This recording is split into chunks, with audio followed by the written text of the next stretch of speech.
a further 10 minutes anyway. Okay. So we are back with another video. Sorry for making you guys wait, but it's the fan from Norway who's a bit late this time, not me. So I generally tend to be the one who's late, but we have one of our guests who's late and Simpy Scarf as well. But Simpy is in the chat, as I can see. Big up to Simpy. And we are not here to discuss mainly about Ozil because we know there is no point of discussing Ozil. But the title has to have Ozil because he's the new influencer in town. So with me, I have a few of my guests. And if you can't see one of my guests because he's driving in the car and running away from cops, playing Need for Speed, is Adam, Football with Brownie, the ever so banned fan from Twitter. How are you guys? Hope everyone is well. I do apologize. Everyone should be home by 6 o'clock Spanish time. It is now 6:30. The motorway is jam-packed because everyone is running late. So apologies. I'll only be in the car for another 10 minutes. So you can see my ugly face then. It would be fun if a cop stops you and asks you for another 1,200 pounds, but you get around it. That actually happened when I was on the phone to Sam the other day. I was pulled over. Let's hope that doesn't happen. And big up to Liam Damon in the chat and the resident Spurs fan. It's good to see you doing well. And next, big up to Sankalp. Sankalp, how are you doing? And your favorite player is in the conversation again. Is it Ozil? Oh man, I'm just so tired of the topic. Yeah, I'm the same, and I'm not an Arsenal fan. No, but the thing is, go ahead. No, I was just saying that select a topic, add Adam to it. You are bound to go off topic. Yeah, you're right there. No comment, bastardo. No, but I was also looking for one pro Mesut Ozil fan, like who wanted to Arsenal fan, who wanted Mesut Ozil back in the team. Apollo, you must be knowing, obviously, Adam. So I sent him the link a bit late. I don't think he'll be joining, but anyways, if he does, that would be great. Yes, Uncle. Yeah, no. So how are you doing, and where can people find you? Hey, hi everyone. I'm doing well, thankfully, fine and safe. People can find me on Twitter, which is Understanding Football, and that's where I'm most active. Passing comments or posts on Twitter on football or FPL. Yeah, and let me introduce to you the guest that isn't here because he's busy in Norway. he heard the name Ozil and he got busy. So maybe Sam will join us shortly. Sam will definitely join us shortly, and I don't know what happened, but he'll be there soon, as he said. So till then, see now again, let me just get into this topic. A lot of Arsenal fans are asking me, because I have that Arsenal FC fans page, they keep texting, why isn't Ozil playing? Why isn't Ozil in the team? Where is Mesut Ozil? So it's not about, we all know what we are going to say if the topic was like, why should Mesut Ozil not be in the team? So let me hear from you guys. What do you think? Starting with Adam, the non-Arsenal fan. What do you think? What is the reason that Mesut Ozil is not in the team? Well, first of all, I don't know. Let me just mention this about Ozil, because I don't know if you guys have known this, what happened in the last few hours. Yesterday, or last night, Spain beat Germany 6-0, which was the highest defeat maybe ever on a German side. And Ozil has been playing up with the German national team, just like he's doing when every time Arsenal have lost a game. Yeah. So his PR team is once again going into overdrive, and as a football fan as a whole, to be honest, I'm getting really sick to death of his PR team. It comes across as classless, childish, and everyone who knows their football seems to have the same kind of mindset. But unfortunately, Ozil is way past his best. He's past his best. Now, that happens to footballers, as they get older. And Ozil is coming into that age bracket now where, he should be doing his last paycheck going to either China or America, before He can't finally... China. Sorry No, about that. yeah. Sorry. Okay, but before he hangs up his boots. Now, to me, I think it's a kind of mental thing with Ozil. I don't think he recognizes any. I don't think he recognizes that he's deteriorating as a footballer. A bit of self-awareness, a bit of self-understanding, and the way his PR team are acting, it's becoming very, very classless. I'll be honest with you. I'll tell you two things. That's my opinion of it. Two things. You can't blame Ozil for not knowing when it's time to go, because he was bought by the manager who didn't know when it was time to go. One. Second thing, it's not his PR team. I don't think this is the work of a PR team. If you've seen, he has put up a post in one of the Arsenal games that he is himself sitting in front of a laptop and typing all those tweets out. I don't think the PR team would have anything to do with respect to the China tweets and all those tweets that were coming out. It is all Ozil. But quickly, before I go to Sankalp, Liam is talking about the massive game that we have at the weekend. It's Leeds on Sunday. Let's hope that we can win that one. It should be a winning match for us. But you never know with Arsenal. You know the problem with Arsenal. And Liam is saying if fit, Ozil should be on the bench at least. We'll get into that. I'll tell you why he isn't. And here's the Ozil fan. Where's the Ozil scarf? I don't mind if you make a guest appearance with the scarf. Yeah, go ahead, Adam. Sorry, I agree with Liam there. Sorry. Arsenal's bench to me isn't strong. Let's be honest. So a fit Ozil should be on the bench.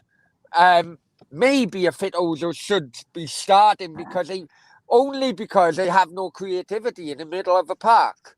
But when no matter who is the manager, the players should always respect the team he picks out. In my opinion, if he doesn't pick you.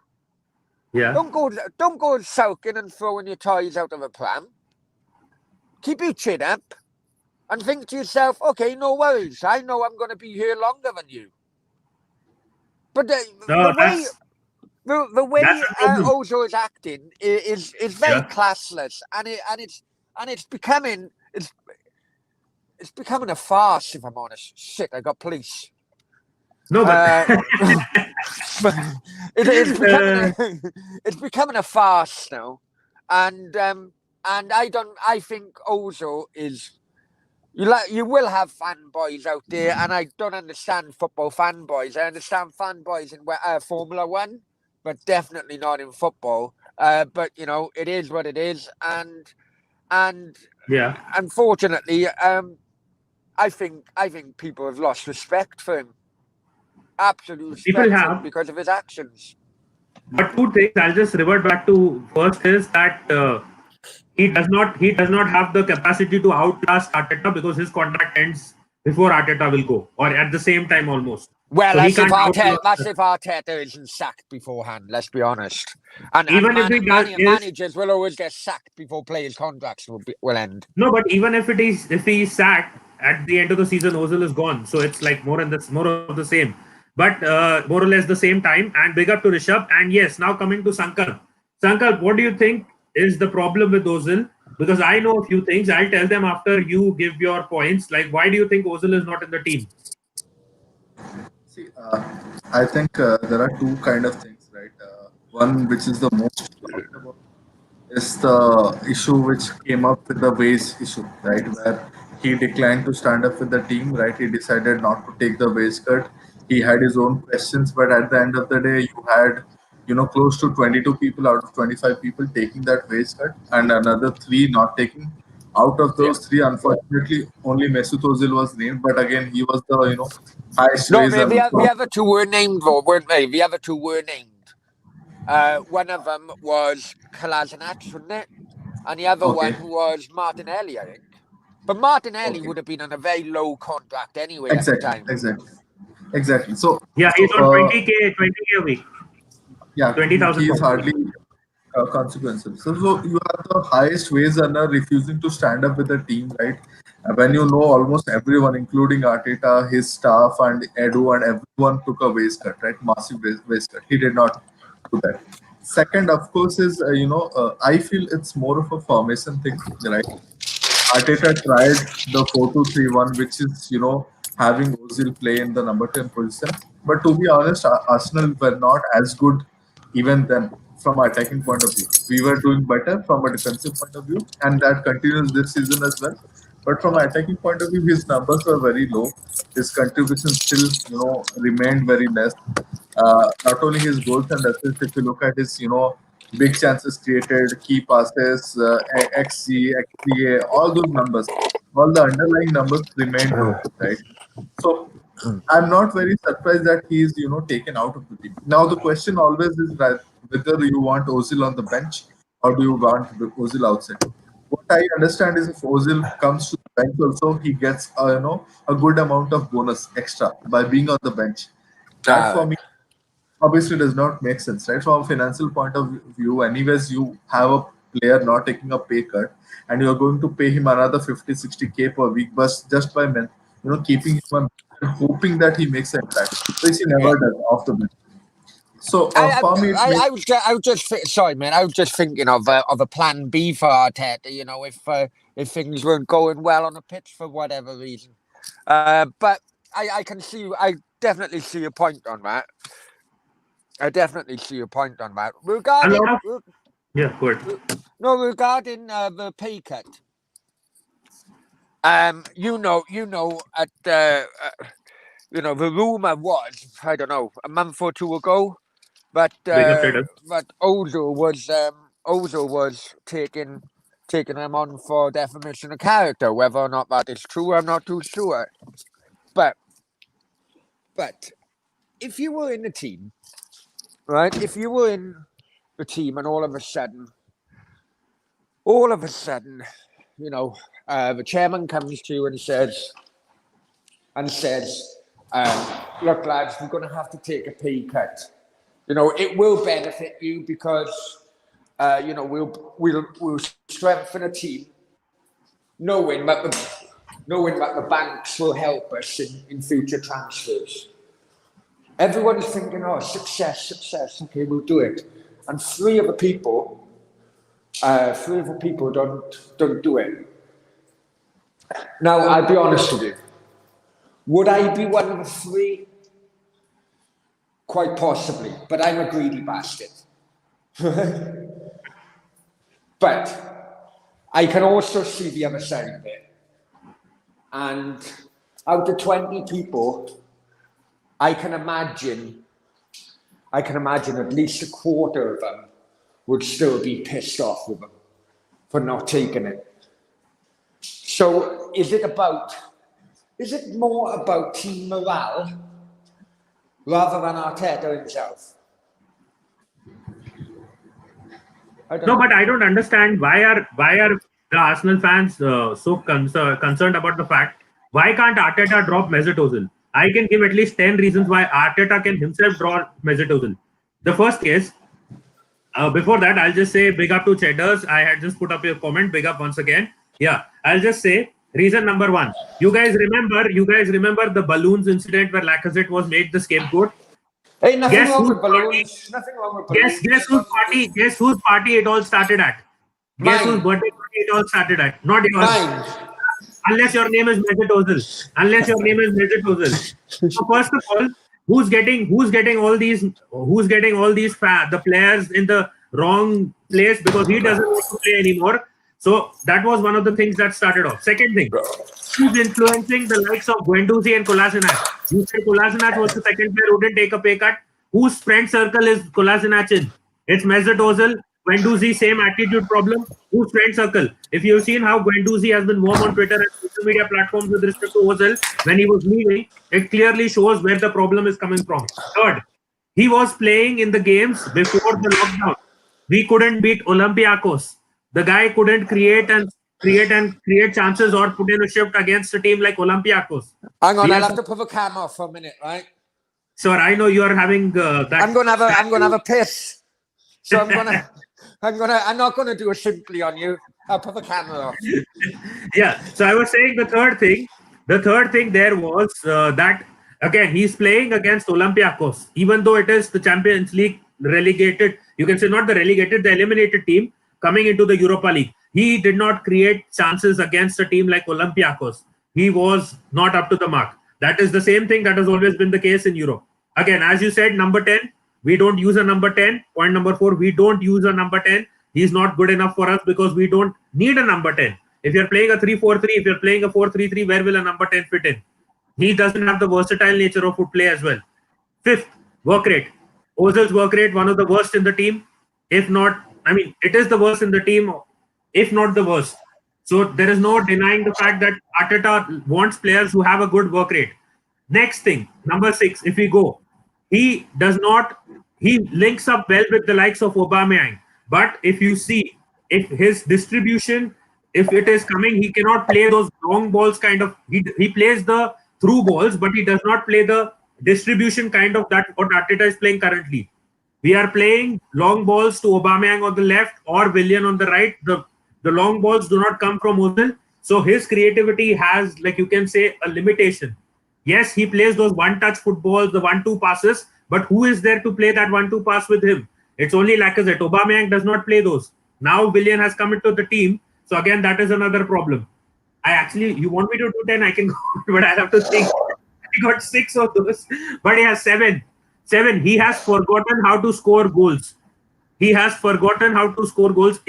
Aaron Ramsey did not leave the club, which is again partly I blame Ozil for it, the contract, but Arsenal also gets the blame. Aaron Ramsey was a better complete player for Arsenal. He used to score goals. He used to create assists. He used to go back and defend, which comes to point number 8. Ozil does not defend. Defensive duty is nil, 0, nothing at all. I hope I didn't miss any point number, but 8, nothing at all. Number 9, if we have to take a player to play for Arsenal, we can take the likes of Willock, we can take the likes of Martinelli, Saka, all these guys, even Pepe. These guys deserve more chances than Ozil right now. Why will we deprive these guys of the chances and give Ozil the chance, who's already going to be leaving at the end of the season? No one wants to renew his contract. That is the whole problem. The whole problem is the 350k. Unless he takes a pay cut of maybe like 200k, his contract isn't possibly going to be renewed. Even then, it may not, unless Arteta has a turn of heart or something like that. The last problem is the China one. I think a lot of people know about it. I had spoken to a few guys on various other podcasts as well. They said when Mesut Ozil made that China comment, the Chinese banned the Arsenal versus Manchester City game, which was supposed to be coming back, which was supposed to be the comeback game, the first game. They banned it in China. They removed him from FIFA. They removed him from PES. They removed him from. They removed all Arsenal merchandise from the Chinese stores, the football store. They totally banned everything because of Ozil. Which club will want to lose billions of dollars over one single player whom they don't even rate anymore as a good player? So these are some of the 10 reasons. There can be more, but I've given a few. And Cheddar's saying the Premier League are pissed off with Ozil too, in my opinion. Premier League are trying to access their market. China TV refused to pay money for Premier League rights. Exactly. This is what I was saying. This is what you're saying with respect to the Premier League level. But it was already there with respect to the Arsenal level when they banned the Arsenal versus Manchester City game. Adam, I got wine, you got beer. Cheers, but let's have some before we go. Big up. Oh, what would something like that? Well, I tell you what, after that rant, my ears are fucking hurting, I'll be honest with you. It wasn't more of a rant, it was more of Anyway, cheers, lads. And cheers, everyone in the... over a keyboard, I bet. It almost fucked the laptop as well. But anyway, Sankalp, what would you like to add to those 10 points? Yeah, I think you covered almost the length and breadth of Ozil topic, right? Length and breadth of a fucking world he's just covered. I think some of the demands that Ozil fans bring up is ridiculous, right? So, they ask why he's not playing in the Carabao Cup. Come on, what do you expect from Carabao Cup, right? You expect your youngsters to go and get chances, right? Why do you want to play your a player who's going to leave at the end of the year? It makes no sense at all, right? And I want to say that last season, in fact, Ozil did not link up well with Aubameyang as well. Uh, I was looking up to it. I was really interested to Yeah. see how Ozil and Aubameyang would link up. I did not find it at all. It was purely on the left side, Saka helping Aubameyang through. Else there was nothing from Ozil. So I Exactly. don't see that. I don't see that link up as well, which used to happen with the other set of players earlier, right? Those things have also left, right? So at some point of time, you have to move on. What I'm really surprised by the Ozil camp is their decision not to move on. I understand it's monetary, right? But at the same time, I'm sure he would have got a decent contract somewhere in Italy, like players like Sanchez, Mkhitaryan did, right? And he would settle well in the Italian league, which is slower, which gives him the time to dilly dally, make up his mind, and give a good cross, right? But he did not try any of those strategies. He decided to stay in fact, despite knowing that he will not be registered for the entire season, at least for the next 6 months.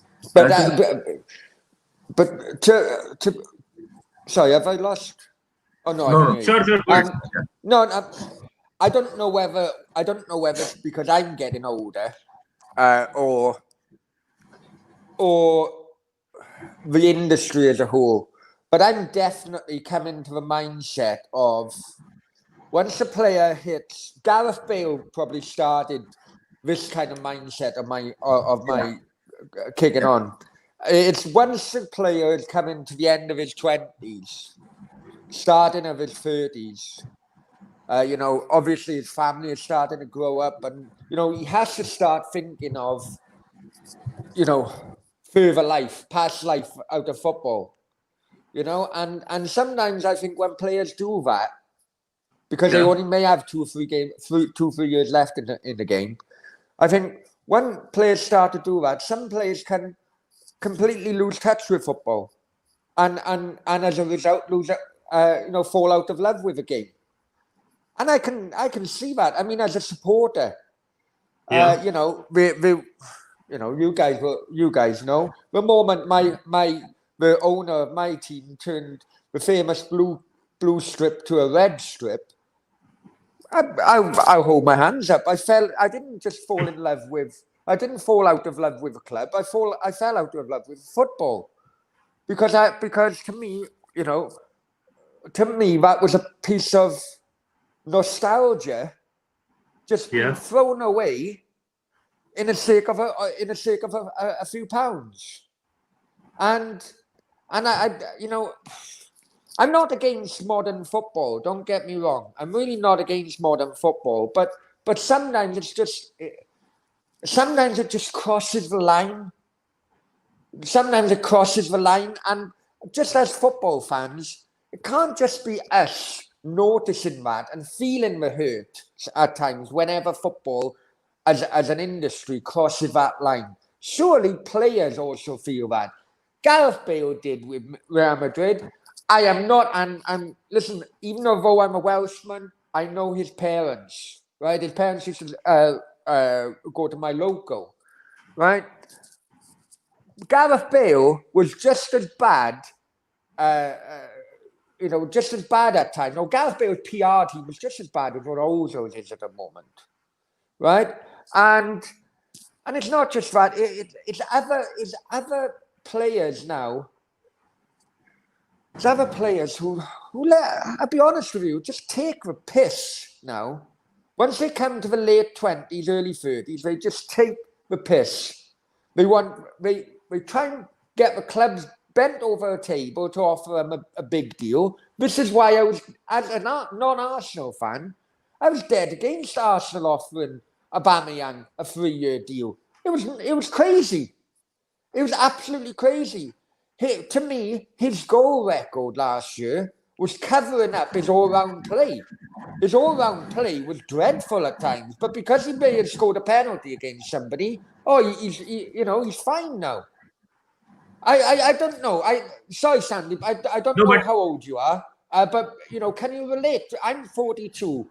but can you relate to some of the things I'm saying? Because the industry really crosses the line at times, and I'm sure that it's not just the fans noticing it. No, I understand, but yeah, before that, Sankalp, would you like to add something? Yeah, I think what I find surprising is, I mean, before Gareth Bale and Ozil, right? You used to have similar cases, but never with players at that caliber.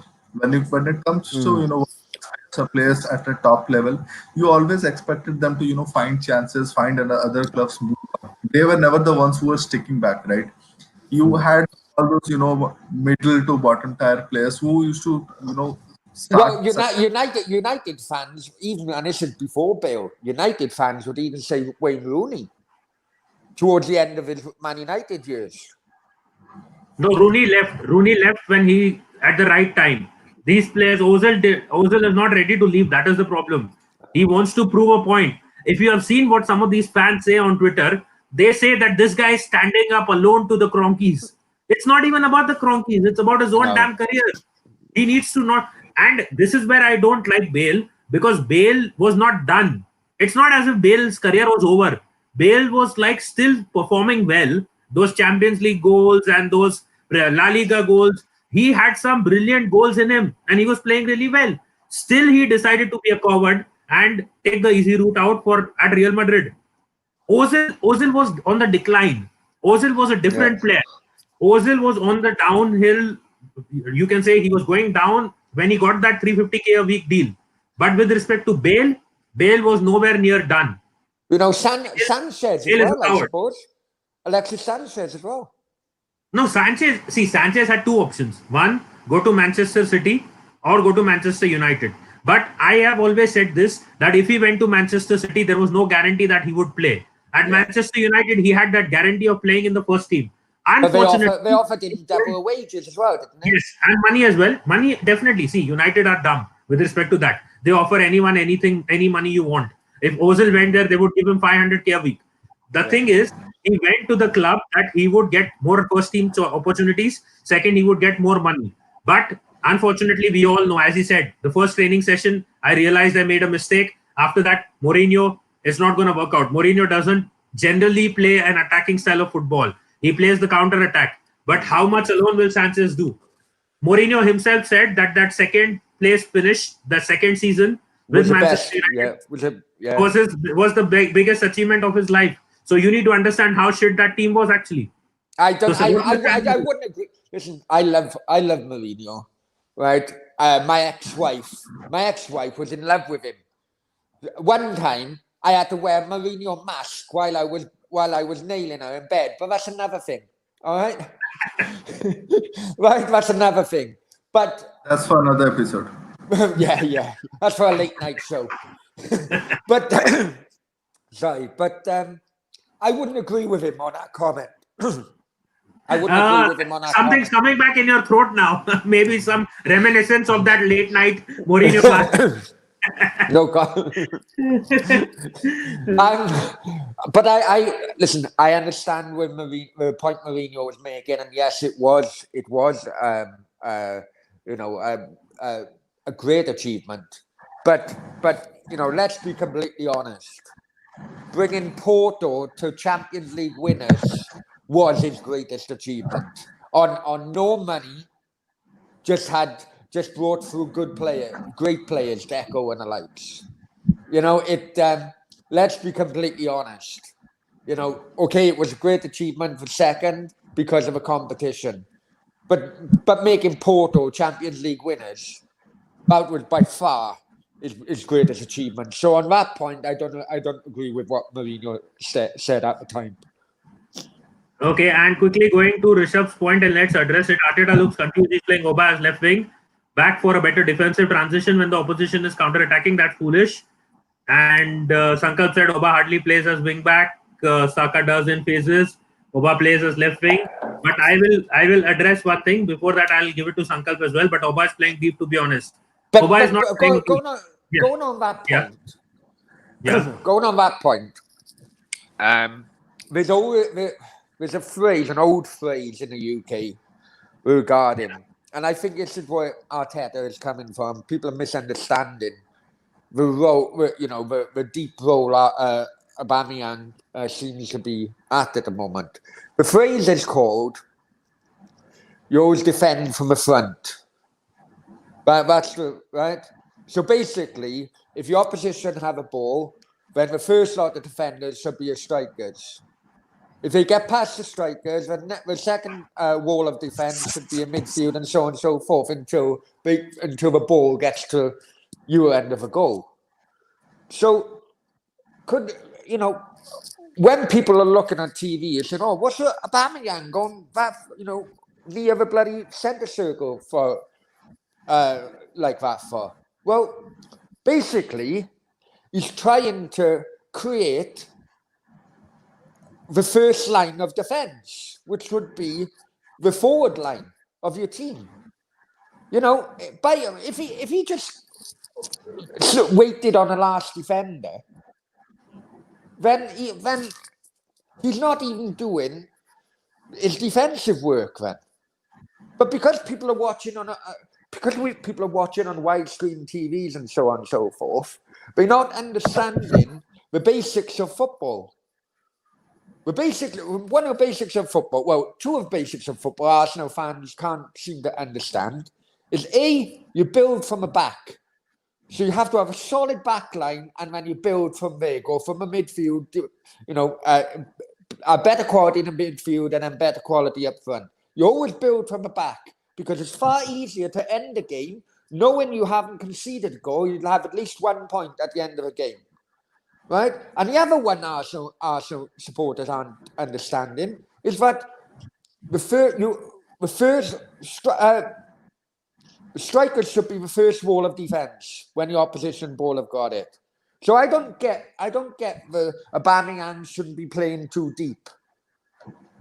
If it helps defend your goal and helps stop attacks against your goal, then two righties should be bloody deep.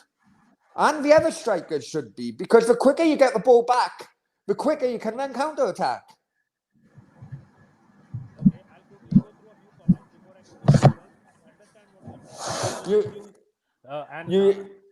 Sorry, mate. You're very silent then, mate. Sorry.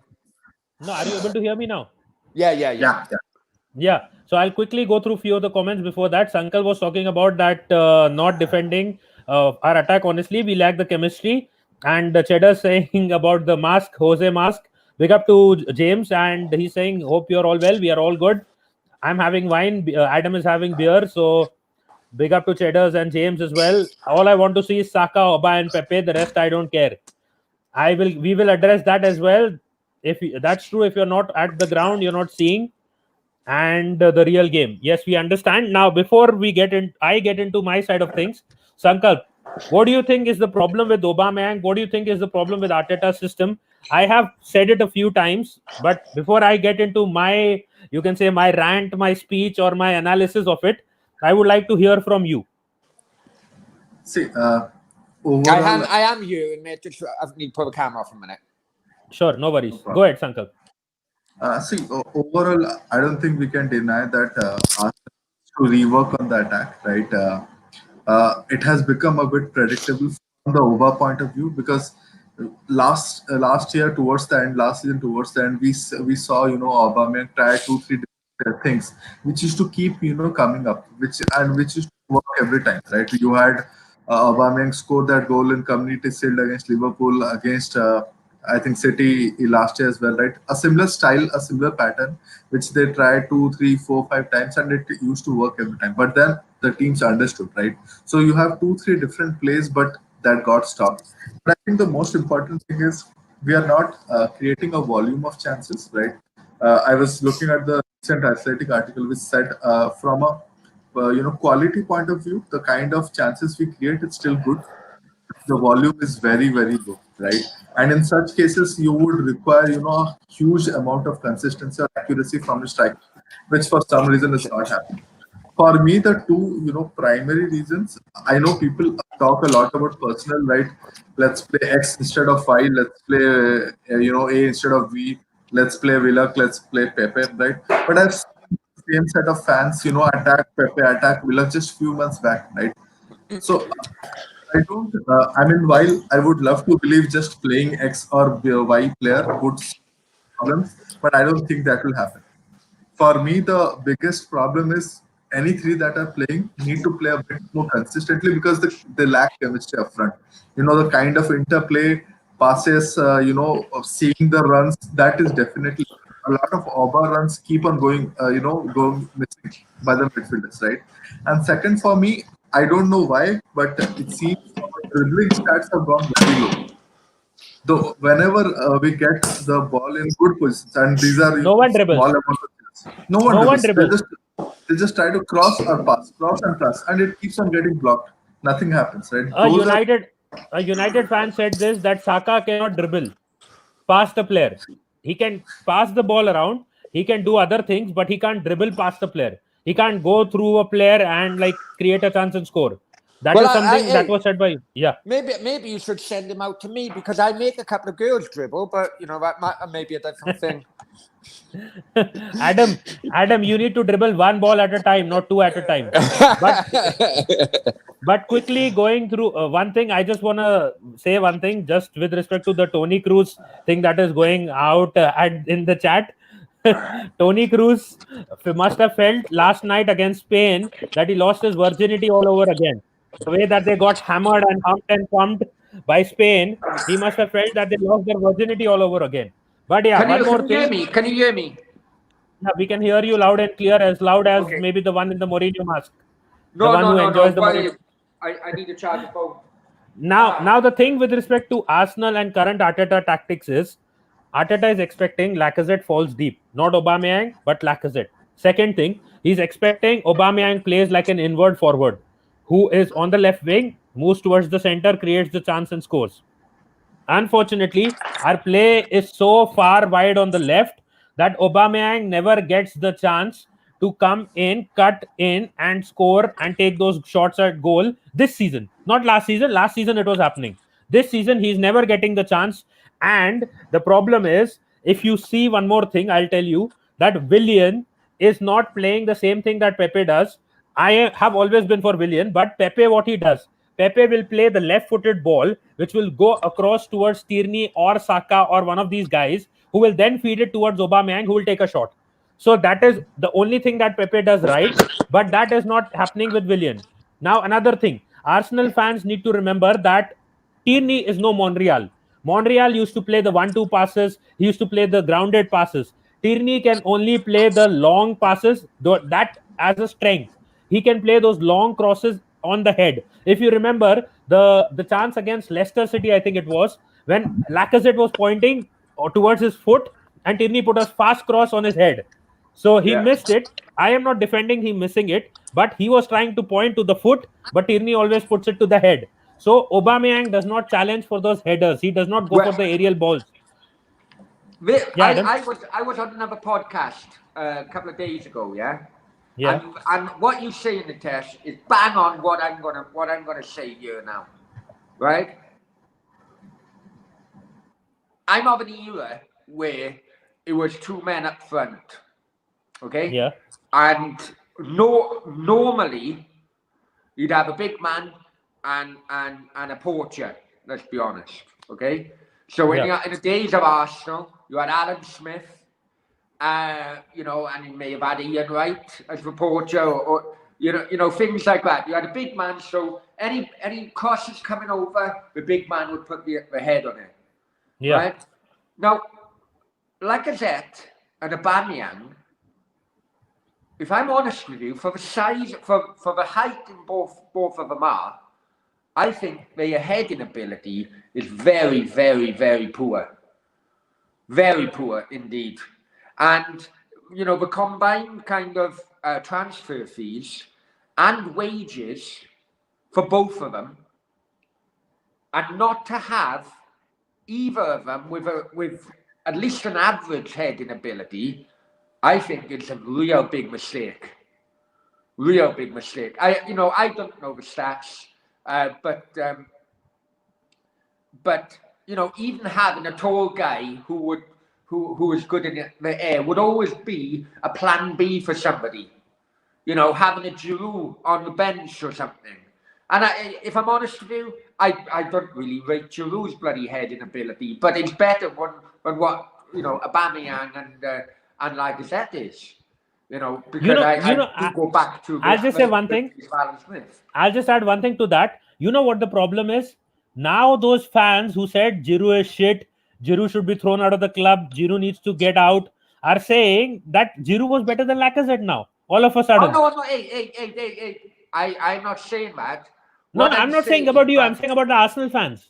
Well, let's be honest. Most Arsenal fans are fucking idiots, right? And I don't want to go into names. And you two I'm not included, thankfully. But anyway, right? Politically correct. What I think educated a lot of people, and me included, right? Yeah. Was the last World Cup. Because a target man isn't just a guy who can head the ball if high crosses come in. A target man, I would always go back to Mark Hughes on this. Mark Hughes was a fantastic target man. A target man would, if a long ball's coming over, you hold the defenders off at the same time, and you wait. And the reason you wait is because you try to hold it up for a minute or so, and then by that time the midfielders should be bombing past you. Okay, so then you should be outnumbering the defenders. You know, if you had a line of four defending against you, and you have a target man, you hold it up for a minute, and you should really have 4, maybe 5 midfielders bombing past you, making it 6-4. I'm not including the goalkeeper on this, right? You know, so you're outnumbering them. Now, where I think most Arsenal fans are coming from, Giroud is better like that. I think the last World Cup educated a few people regarding Giroud's play. And that is, I don't think he went through, I think he went through a whole tournament without scoring a goal, didn't he, I think? Yes. But yet his hold-up play helped the other players bang the goals in. You know? I will go for a 50-50 there, because that France team was unbeatable. That France team was unbeatable. If he was in another team, if he was like in a team like Brazil or Croatia, Firmino's hold-up play is one of the best. But did Brazil win? No. Because why? Because Brazil's overall team was shit. How many goals did the like of Griezmann score because of his partnership? You know, Giroud's help. Griezmann had an average World Cup. Honestly, he had a decent one, but 1 or 2 goals came through penalties. But no, what I'm trying to say is, I'm not trying to say that Giroud was poor. What I'm trying to say is, had it been in any other team, like if he was in Brazil, if he was playing for Brazil, he wouldn't win the World Cup. The factor you need to understand, that France team was so good. That France team was so good, there was no beating them. It didn't matter if it was Giroud, Lacazette, anyone in front. He was only at that World Cup because Benzema's dodgy dealings. Let's be honest. And I'm already being sued by Manchester United, so I don't want to be sued by Benzema and Real Madrid at the moment. Do you have good money? Then I can sue you as well for something. Well, what I'm going to do now, I'm going to do a video shortly, and I'm going to say, Manchester United, if you want to sue me, just let you know, all my assets are in my ex-wife's name. They might sue and screw both. But anyways, James is saying Giroud didn't score a goal in the World Cup, but his hold-up play was good. I am not disagreeing with that fact. Let me keep it on the screen. I am not disagreeing with that fact. But what I am saying is, had Giroud not been in France was easily the winner. There was no doubt about it. It was a one-sided tournament. I can even say that. If Giroud was not in France, if he was in a team like Brazil or maybe some other team, they would have not won the World Cup with Giroud's contributions. But my point being, Nitesh, you should always have a plan B. Always have a exactly. Plan B. France did not have it, but they were that good. 2 strikers. Okay, one is not in form and he hasn't been in form for a while, right? Yeah. But if you've got 2 strikers Yeah. who you paid a lot of money for, and neither of them are very good in the air, then really you haven't got a plan B. You just got one plan. No, I will disagree with one point before we go to Sankalp. One disagreement there. I think Lacazette should be playing in a role where he is not deep, because most of the times when he's deep, he can never get to those headers. That is one. He's not that good in playing the deep role, but unfortunately he's forced into it. I think Willian should be playing that role. Second thing, just hold on. Second thing, I think Aubameyang should not be on the left. He should possibly be on the right. I'll tell you why. You said there needs to be a header and a poacher. The poacher, if he's on the left corner, if the poacher is on the left corner flag, what good is the poacher then? If he's on the right hand side, then Lacazette will come central and Aubameyang will come towards the box. Same thing with Pepe. Pepe needs to be central. Pepe cannot be on the wing. If all his good goals have come through the center. If you see Pepe's last contributions in the Europa League, the 2 goals that he scored, the brilliant 2, one with the right and one with the left, they have both been scored when he has been playing centrally. He again cannot play on the wings. Pepe, because he has only one trick. I'll cut to the left and I'll take a shot. Every defender knows that. Same with Aubameyang. They put 2 to 3 players on him. His game is over. His game is dead. He can't play those 1-2 passes. Something to you two and people in the chat as well. Sankalp will answer this first. Yeah.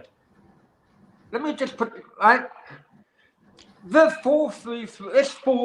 This 4-3-3 formation, right? Yeah. Which, let's be honest, was started at, well, I don't know, Liverpool, I suppose. Was it? No, it started from his first game. He started it from Man City. Okay. Right. So how many years ago are we talking? 3 years ago? 4 years ago? No, for whom? I didn't get that. Like you're saying for Arteta at Arsenal? When was this formation kind of created? Because created. I remember. Yeah, recently. Yeah, recently. Say last 4 years. And I'm being kind on that. Right? Yeah. Right? So you are out, but there's a phrase, and you guys know this because many of them say about it with David Luiz. But there's a phrase, an old leopard can't change his spots. Hold on. You said there is a phrase, and I got a new guest in who may have some phrases and some jokes. He's late, but he's here. Hi, Sam, how are you? I'm late, but I'm here just like your ex-hookers. Period. Oh, no comment. Go ahead, Adam. How you doing, Mr. Tesco? Tesco value. It's getting so cold out here now. I got my Tesco value. Look at you. Look. Tesco value. Christmas jumper. Adam, I think the jumper word suits you because you jump from woman to woman. I've got all the serious marks on the other lot. I want to wash them first. Bloody hell. What are we talking about? Get back to my point. Hang on for a minute. Get back to my point. I remember. Hang on. Brownie's talking shit again. Okay, I'll wait. I think you may agree with this, Sam. I think you may agree with this. It might be one of the very few points in my life you agreed with. Right? But this 4-3-3 formation, I'm being kind, may have come out maybe 4 years ago now. Yeah? Right? Yeah. And what's that phrase, Sam? What's that British phrase? An old leopard can't change his spots or something. Arsenal say it about David Luiz, don't they? Right? Yeah. Don't trust him. Yeah. Don't trust him. You're asking players who are mid-20s, late 20s and early 30s to play a brand new game against everything they have been taught since they were younger. And it's not just Arsenal. It is not just Arsenal play, but I'm starting to see, I don't know if I agree with me on this, but I'm starting to see a kind of deterioration on a lot of players amongst teams who play this 4-3-3.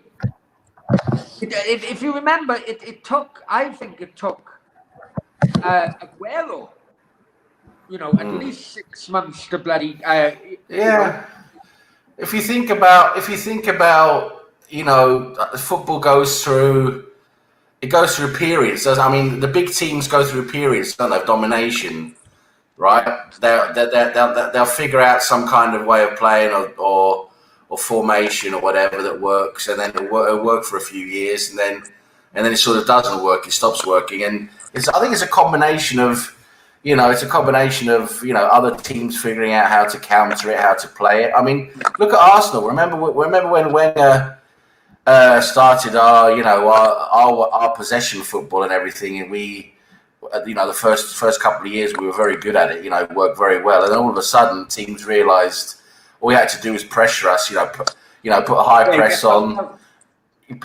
press on, be tough against us, and that was it. We just crumbled. Every game. That's why we could never beat any team that just pressured us. We just crumbled because we got found out, right? And the thing with Wenger was he never adapted, so we kept doing the same thing for like 12 years. But anyway, what was you going to say? Just wanted to add one thing. Back in the day when Wenger started off, it took more time because all these video footage and everything, it wasn't that trendy. But now it doesn't take that long. You can figure a formation out. But Wenger changed. Yeah. I'm talking about when Wenger changed. When Wenger first came in, we played a very quick, direct, counter-attacking football. Very direct, very few touches. We were absolutely deadly. But then after the Invincibles passed, we had to develop a new team basically after the Invincibles. Wenger changed his philosophy. Remember, we changed from quick, counter-attacking, direct football to possession-based. Possession football, because his philosophy was, with the teams that have the most possession will win a game. You just got to out-possess the other team, and that worked. You haven't got the ball. Yeah, and that worked well for 2 or 3 seasons, and then we got found out. We got completely found out. We were completely ineffective again, and then he was too stubborn to change again because that was his philosophy. That was what he wanted to do. And I think the same's happened with Pep. Yeah. With I think it's happening to Klopp now as well with Liverpool. I know they've got all their injuries and everything, but remember Liverpool started to go down just before COVID. Before COVID came in, Liverpool were dipping in form then. They were dipping before then, So it's a combination of teams knowing how to counter them, knowing how to learn the tactics and how to counter them, and also I think the players.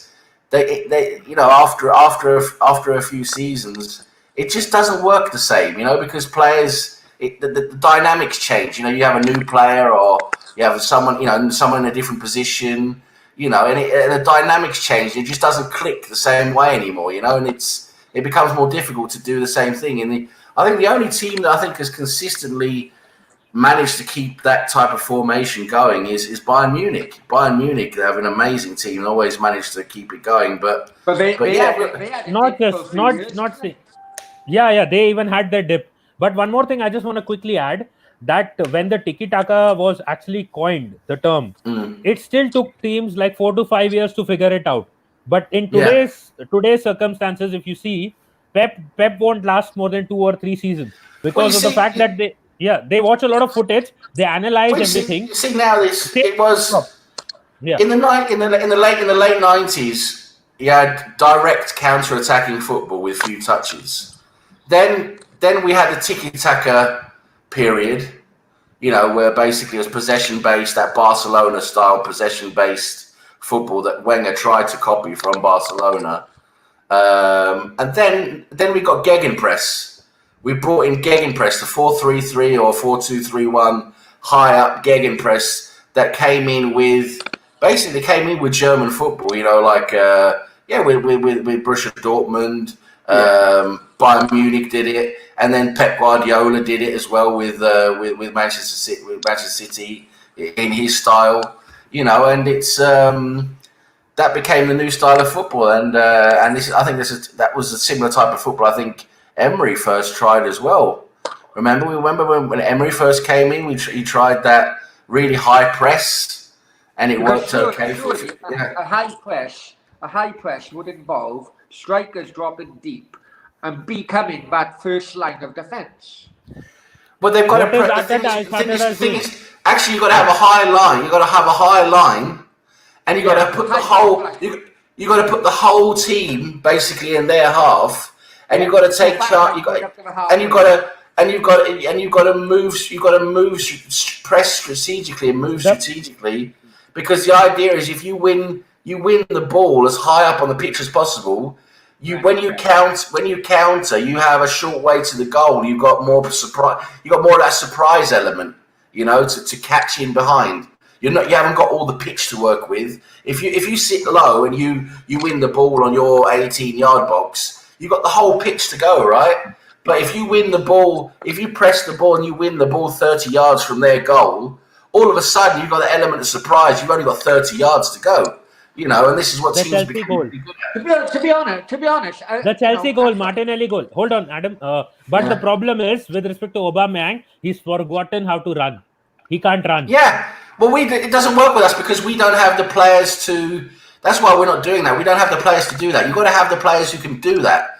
They've got to have the ability, the fitness level, and they've got to know how to do it. Right? They've got to be drilled in how to. It's all working in patterns. How to press. When you're pressing someone else has to press in a certain way and fill in the gap in between. It's a very specialised tactic, and Klopp did it very, very well with Dortmund. He brought it into Liverpool, and Pep Guardiola did a similar thing with Manchester City. But it's not really working now anymore. Yeah, I agree. We're going over to something new now. We're going into a new, phase of football now where it's more like a mixture. It's a mixture of high press. It's a mixture of high press and counter attacking, and it's a bit different now. And would you be saying that? I completely agree with what you say, Sam. It is a mixture. Wenger went a little direct at first because George Graham was direct, so he had to understand, acknowledge what the players were playing before, and try and mould that as the season went on into a different style of play. And we had and we checked that. That's what Wenger said. That's what Wenger said. I don't know if he said it in his book. Unfortunately, I haven't read his book yet. But I know in some interview somewhere, I think he kind of regrets changing that style of play, because when he changed from the direct counter-attacking play to the more possessive type of play, that's when we stopped winning. We stopped winning then, Midfield went from hard men to bloody soft tiki-taka, and he had too many. But what's the point is? Let me just go back on. Finish your point, Adam. Yeah, finish your point. Go ahead. Is that the reason why you got the Klopps and you got the Peps and so on? Because they understand, the point I was making before is that if you go for the younger players, they have more flexibility in changing their game far quicker. And are they going for a younger players now in the market than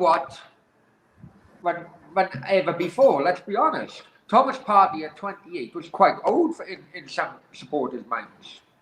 Let's not go down to Willian or David Luiz because it might be mistakes. But if you're going to change a philosophy, and let's be honest, you'll have to change it right down the ranks within a club as well. If you're going to change a philosophy, you're going to have young players with that mindset of willing to change. Somebody in a 31 age bracket would.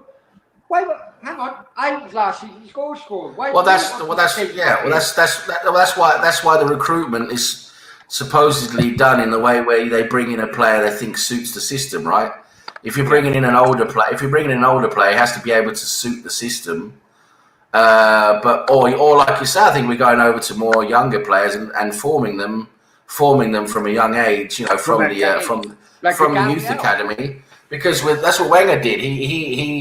He basically when we changed that whole style to possession football, and we put a lot more money into the youth system and all this, we had all this world youth scouting and everything. We were supposed to get all the best youth in the world. Yeah, he implemented the office as well. Well, we don't count him as we don't count him as a youth player for Arsenal. We don't count him as that. But anyway, the idea was that they played the same way at the under-16 level, that possessive type of football, all the way through under-16, under-18, under-21, and up to the senior team, so that there was that red line of the playing the same way all the way through from 16 or even younger, even the Hale End with the under-12s and the under-10s. They started to play that, to learn how to pass the ball, keep the ball, and all that. And so that they could go through the ranks, and then when they get to the senior team, you have that in you, like Jack Wilshere. He came through with that. Jack Wilshere came through with that, and you could see it in him. I will just say one thing before that. Just one thing. What happened with that? Sure. Yeah. Wenger had this idea that if Arsenal Academy can't create those young players, I'll buy them. But what happened is, in those years, in that decade, the youth players, the young players, the 18, 19-year-olds, if you wanted to buy a world-class player, the price value went up to 100 or 80 or 90 million, something like that. That entire market changed. So the fact that I can buy youngsters and develop them into players was no longer an option, because that is what he could do back in 1996, 1997. But when in 2005, 2006, he was there, he couldn't buy the young players, because if he wanted those young players like an Mbappe, who was 16, 17-year-old, they would probably cost 80 to 90 million. And when he was 19, the market ruined it for Arsenal that way, because you saw that when the market changed and all of a sudden players started costing 40, 50, 60, 70 million, that's when Arsenal were completely priced out of the market, because we had all the stadium and everything, and KSC didn't really want to invest money into players, and that way we were self-sustaining. So, you could see that, we were just completely priced out. We never went for that type of player. It was only later on, we're talking now 2011, 12, 13, 2013, when all of a sudden we'd paid off a lot of the debt, we were in a much better position financially, and then all of a sudden KSC was saying, okay, we could start to green light bigger transfers now. It's only then we started to buy the bigger boys like Ozil, and then later came Aubameyang. It's only until 2013 we started to buy big players. Before then, we were just completely priced out of the market, like you say. So it was up to Wenger to keep trying to find these gems, at a cheap price. And many times it failed. Many times these players didn't work out, and sometimes they did. But that's what we had to do. Also, the gem inside Wenger. Even the best managers. You look at Ferguson. Sorry. You look at Ferguson, right? The amount of debts Alex Ferguson bought was incredible, and they weren't cheap either. Terrible. That's some expensive duds as well. Expensive duds, Massimo Taibi only played one game for Manchester United. The ball comes over to him, and the ball goes through his legs. Never seen again. I don't even remember the name. But the thing is that his success is covered over those massive holes or massive mistakes. If you have a trophy cabinet the size of his, he wouldn't give a fuck how much he won the Premier League. He won the Premier League. Was it 13 times? But that's absolutely. That's mind-boggling. 13 Premier League titles he won. The thing with Ferguson, yes, he won. Am I right? His first league position was something like 13th for him, wasn't it? He was one game away from being sacked. They actually had a vote of confidence. There was an Aston Villa game. If he didn't win that game, it was a Nottingham Forest game, I think. It was it was an Aston Villa game. It was an Aston Villa game. Man United were in a low position. They'd been playing poor, and basically, if they didn't win that game, he was going to get the sack. And they won it, and they went on to win a couple more. Yeah. And it kept him in. It kept him in that season, and then from the next season on, things started to happen. But what I was going to say with Ferguson was, He's got 13 titles, right? But the thing with Ferguson's bought a lot of duds. He's bought a lot of expensive duds. He's bought a lot of duds. We can all name them. Yeah. But the thing with Ferguson was, you got to hand it to the guy. He could build a team. He built, was it four or five teams at Manchester United in his years, and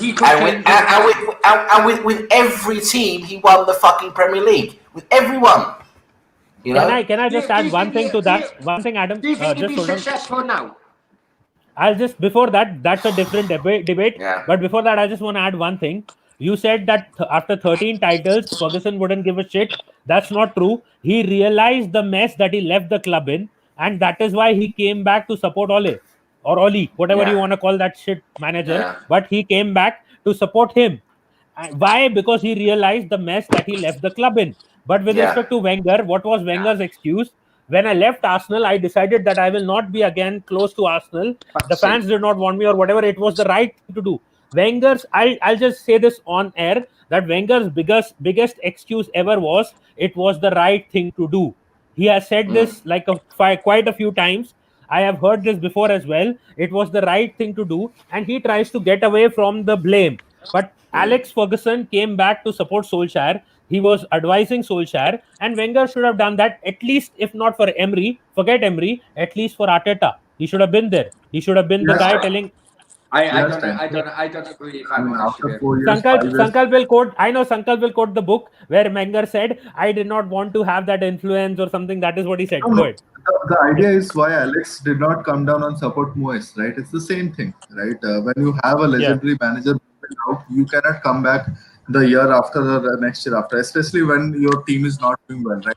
Because then your fans start shouting, "Get him back," and you already have fans shouting. Right? So that does not make sense. I just wanted to point out one interesting thing because Adam was talking about 4-3-3.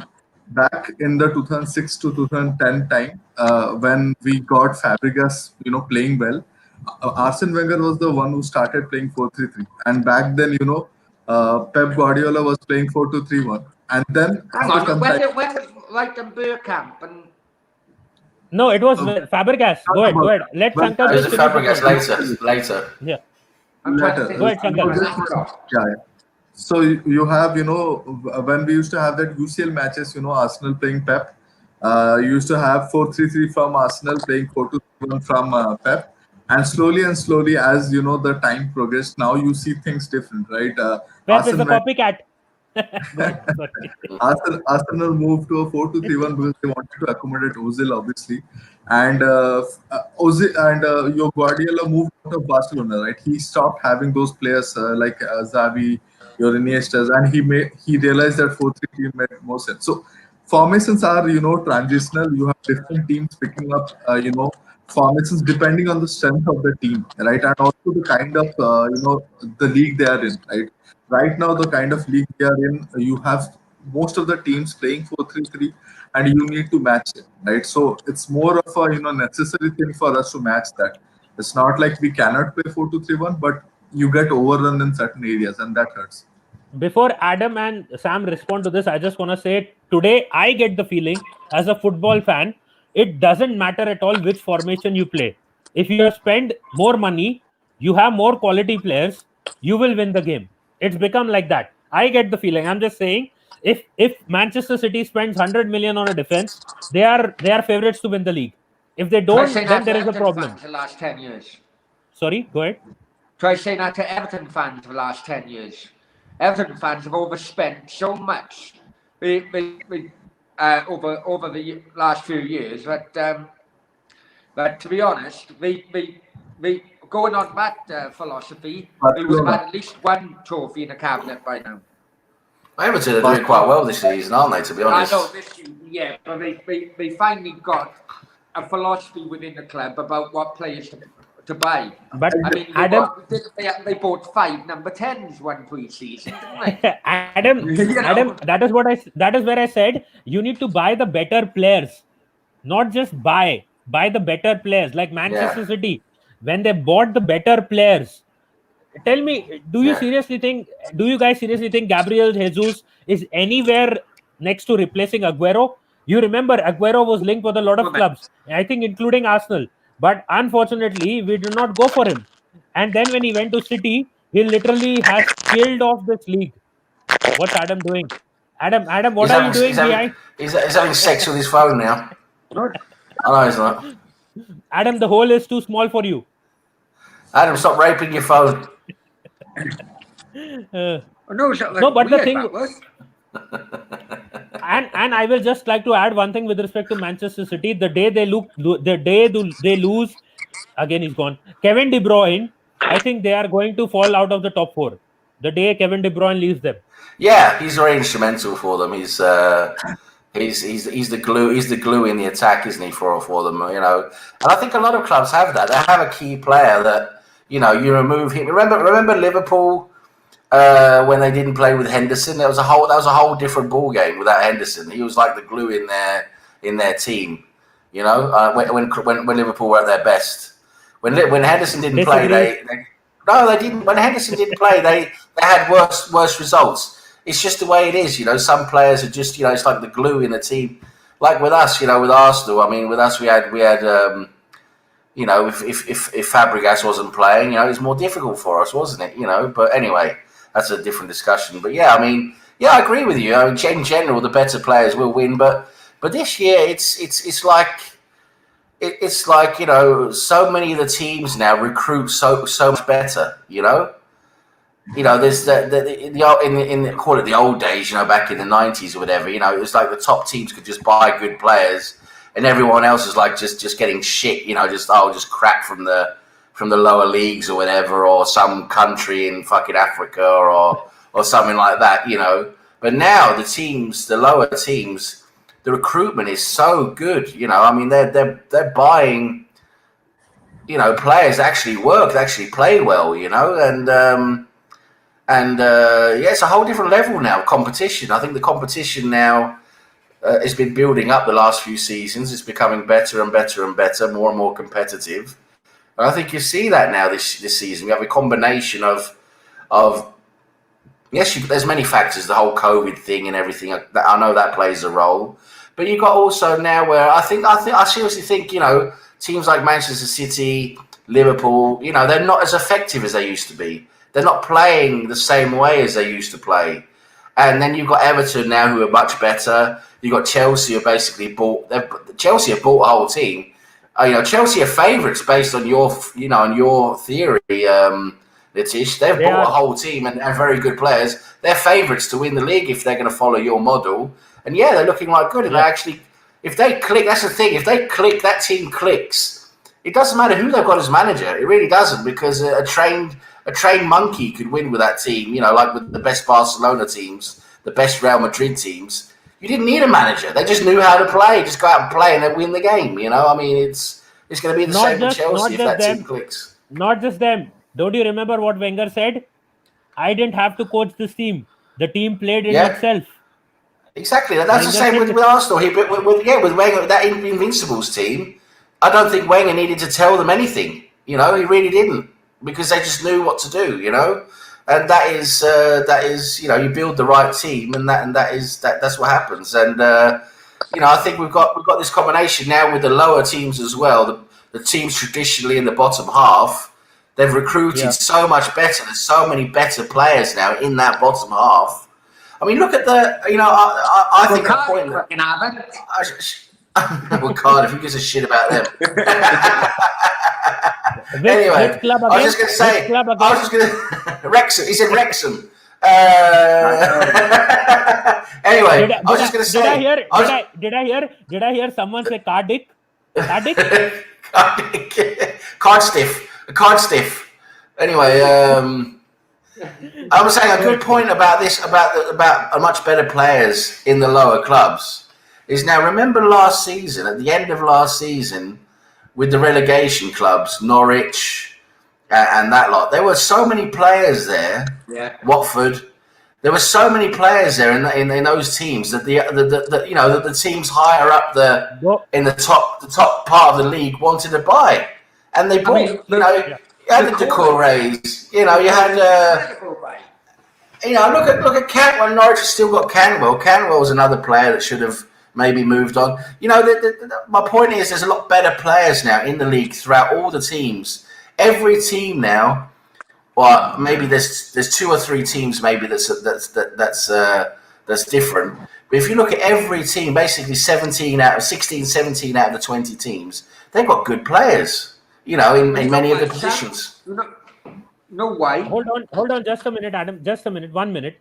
I'm quickly taking Cheddar's comment. He's saying that Klopp was very stubborn with his tactics. He slowly added the players that fit the team. Once Arteta adds players that fits his team, his style will work.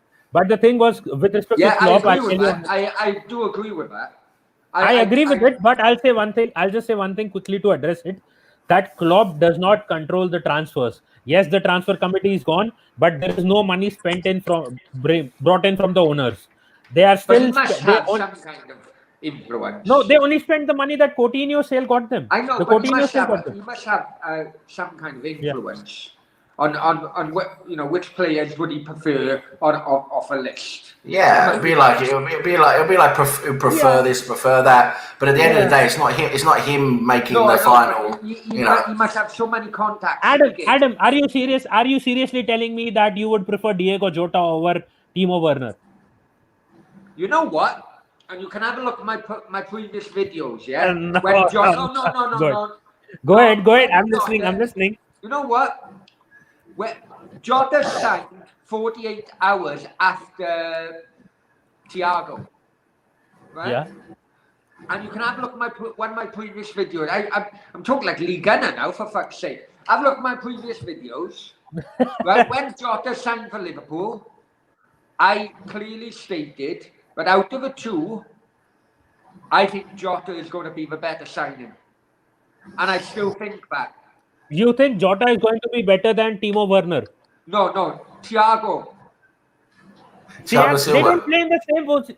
Who? Thiago Silva or Thiago Alcantara? He's saying Thiago Alcantara. Well, Thiago Alcantara, the Liverpool player. They bought Thiago from Bayern Munich, and then they bought Jota. Yeah. And Adam's saying Jota's going to be the better player. I'm convinced of it. I was convinced of it.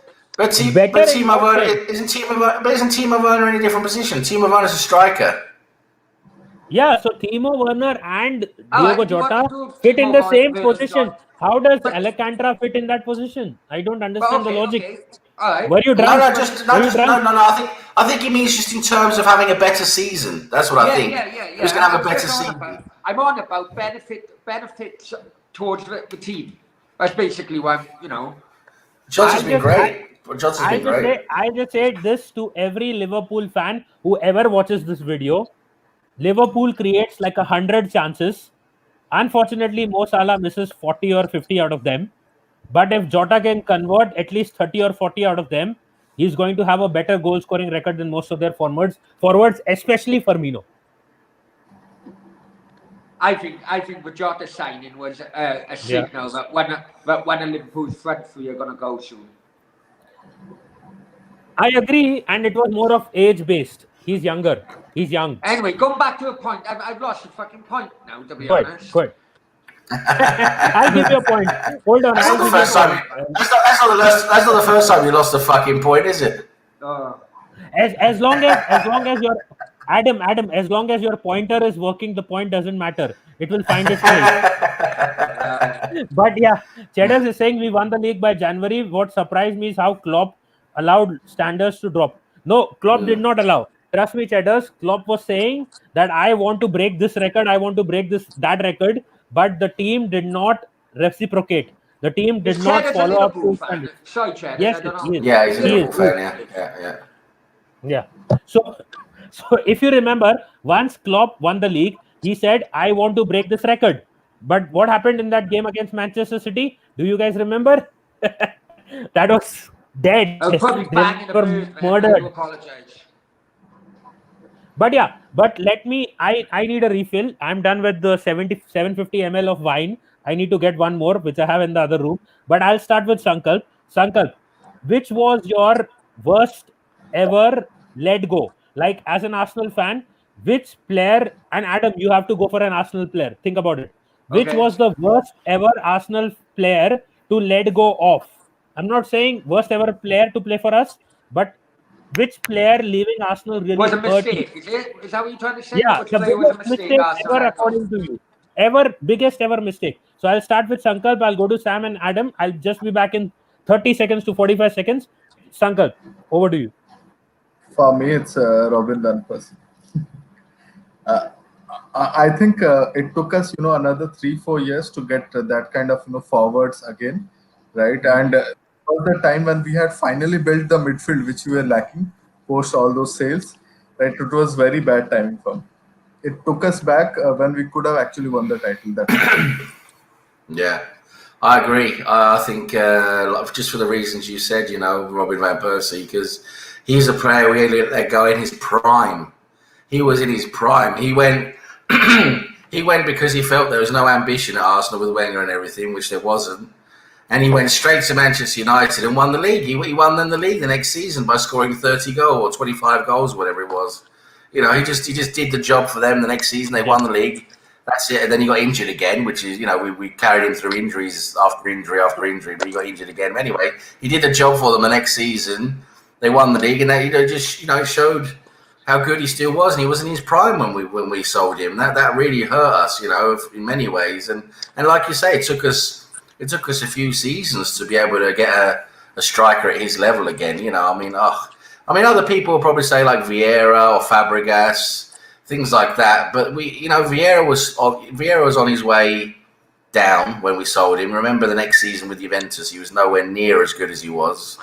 Fabregas was still a good player, but we could replace him. We had other players. We had a Jack Wilshere. We had these guys who could come in midfield, because that's the one thing with Arsenal. It was always full of midfielders. So it wasn't as bad to lose him, even though of course he was such an influential player. But yeah, that one player that we really struggled with to replace. So that was Van Persie. Yeah, definitely. Van Persie.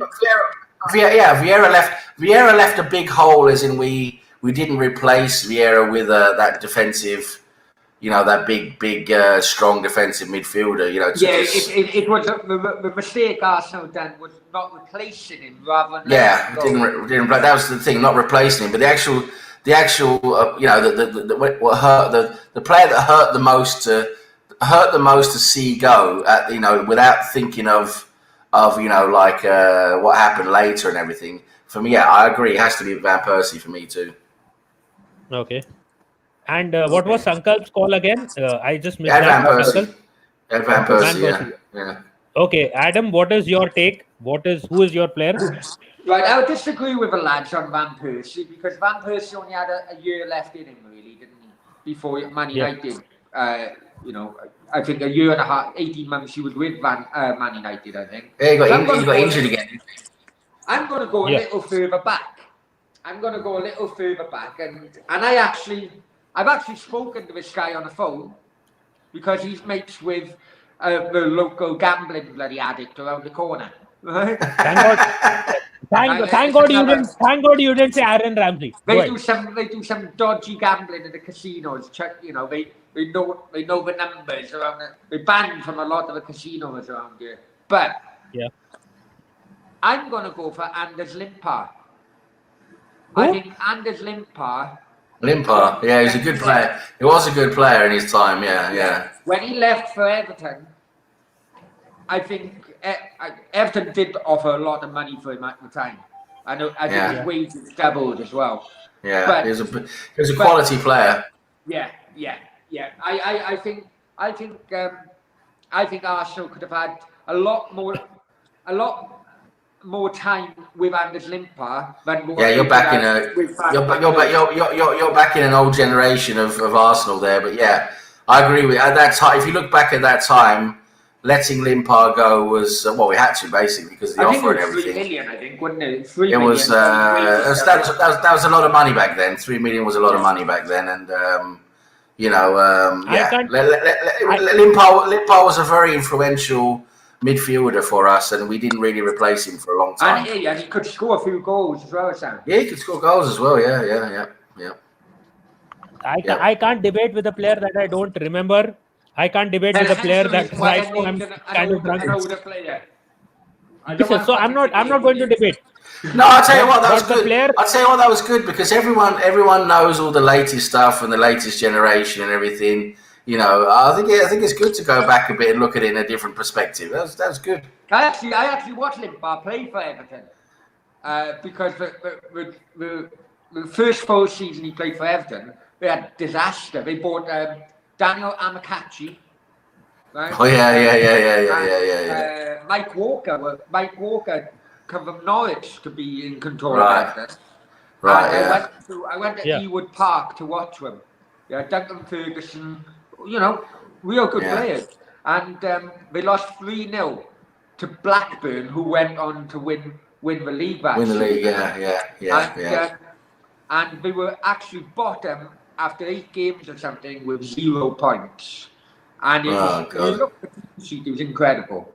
It turns out Amokachi done a dodgy age on his bloody birth certificate. They all do, don't they? And apparently he was about 15 years older than what he was when he signed. A lot of Indian. Remember Freddie Adu? All that around him. Remember Freddie Adu was like the world's biggest talent. Everyone wanted him. That was from Ghana or Africa. He's in America, but he's originally from Ghana or something like that. But his family was from Ghana, but he grew up in America.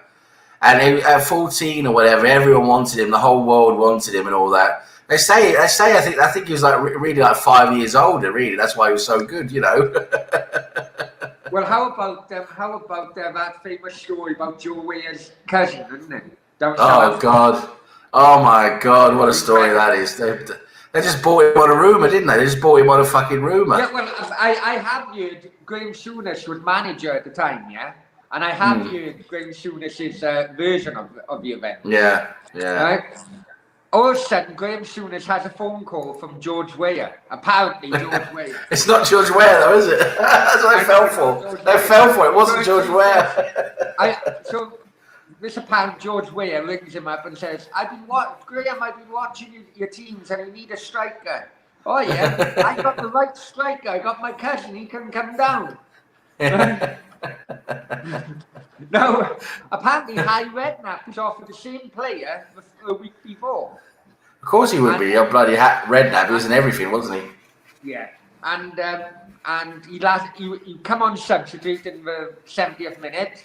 Yeah. And he was substituted himself in the 75th minute. Yeah, I know. He came on for 5 minutes, and it took 5 minutes to realise this guy can't play football. He can't play football.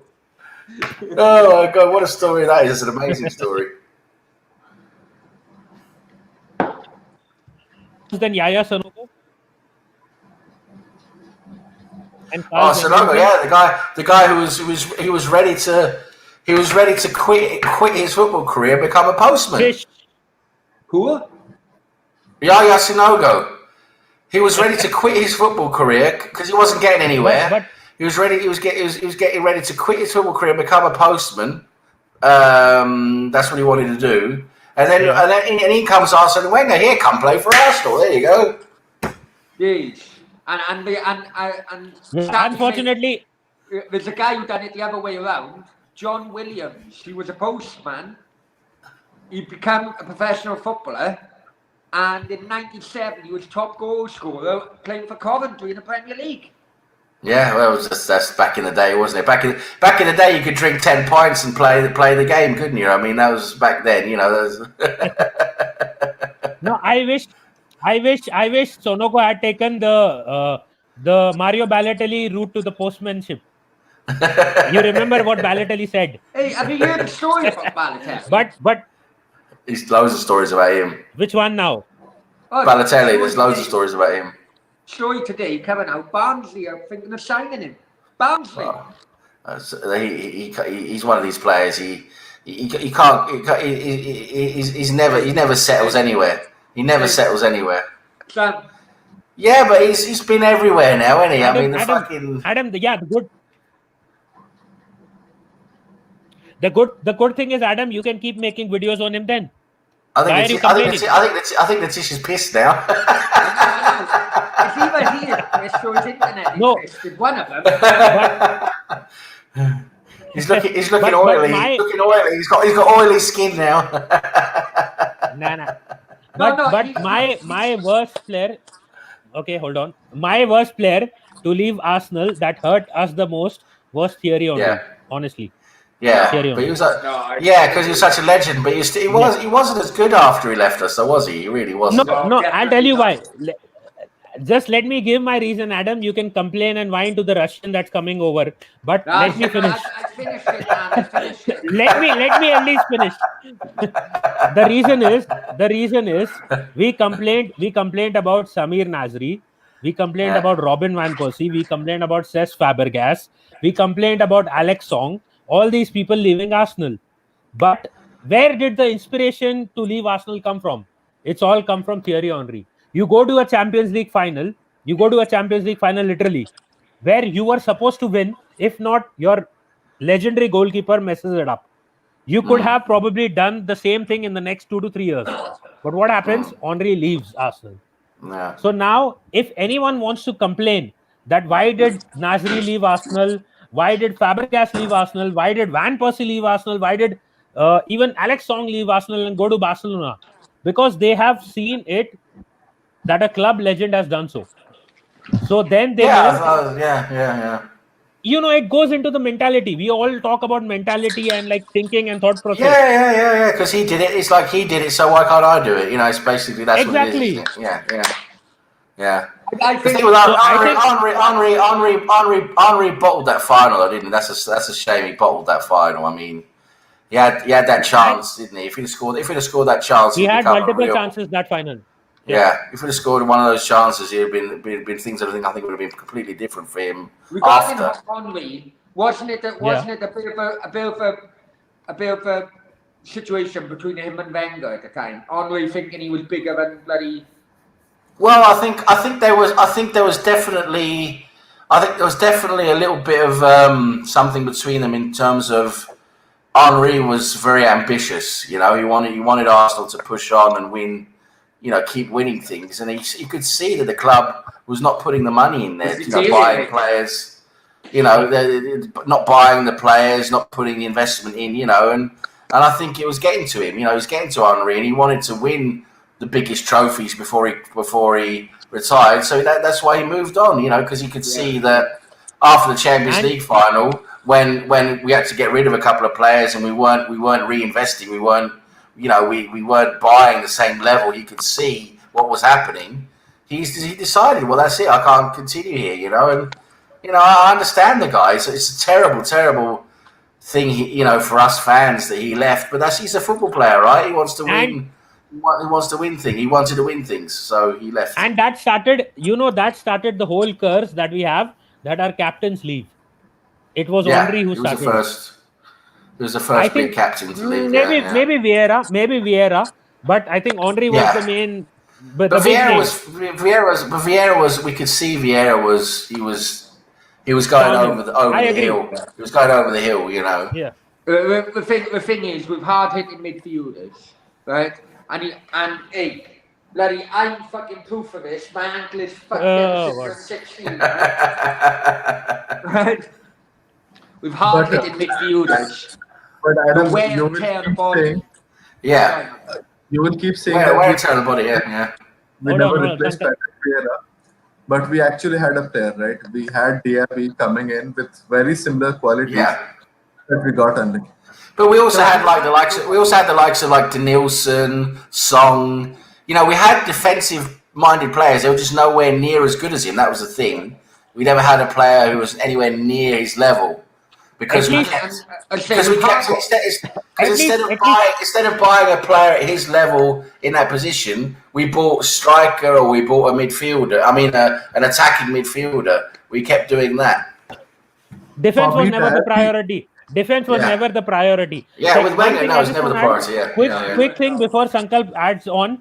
At least we didn't fuck up like Sir Alex Ferguson with respect to getting that. I don't even still remember his name. The guy he bought to replace Roy Keane. What was his name? It was a funny name. I forgot. Sorry. Jemba. Yeah, from the French league. Yeah, Jemba. Yeah. He was a big player in France. He was a. That's the thing, you know. It's fascinating. The French league. it's like Nitish says. I have to agree with Nitish. I think that so many players that come out of the French league, big reputations, they come out of the French league with a big reputation. And you, Adam, that's well. You said the same thing as well. For fucking weeks, man. I know, yeah. You say the same thing, yeah. Natisha said it, and you said it, Adam. I'll give you credit as well. He's agreeing. Adam, I'm giving you credit as well. You've both been saying the same thing for a while, and that is, a lot of these big reputation players who come out of France, they're fucking doing bits in the French league. They come to the Premier League and just fucking what they're doing is like, well, who are you? They go to bits. They just go to pieces. Yeah. Listen. I agree with Goldbridge. Now fucking Farmers League, right? This is where we go to the next topic. I have a topic which I have suggested recently. This is where I say I prefer Grealish over OR. I can see it. Who say? He prefers Grealish over OR. Oh, yeah. Without doubt. Listen, I agree. Right? I tell you, going back 15, 20 years, right? Whenever you get a youngster, and Arsenal did do a few back in Jermaine Pennant from Notts County, wasn't it? He was a good player. He was a good player. Yeah. But right, you were paying quite big money for these players.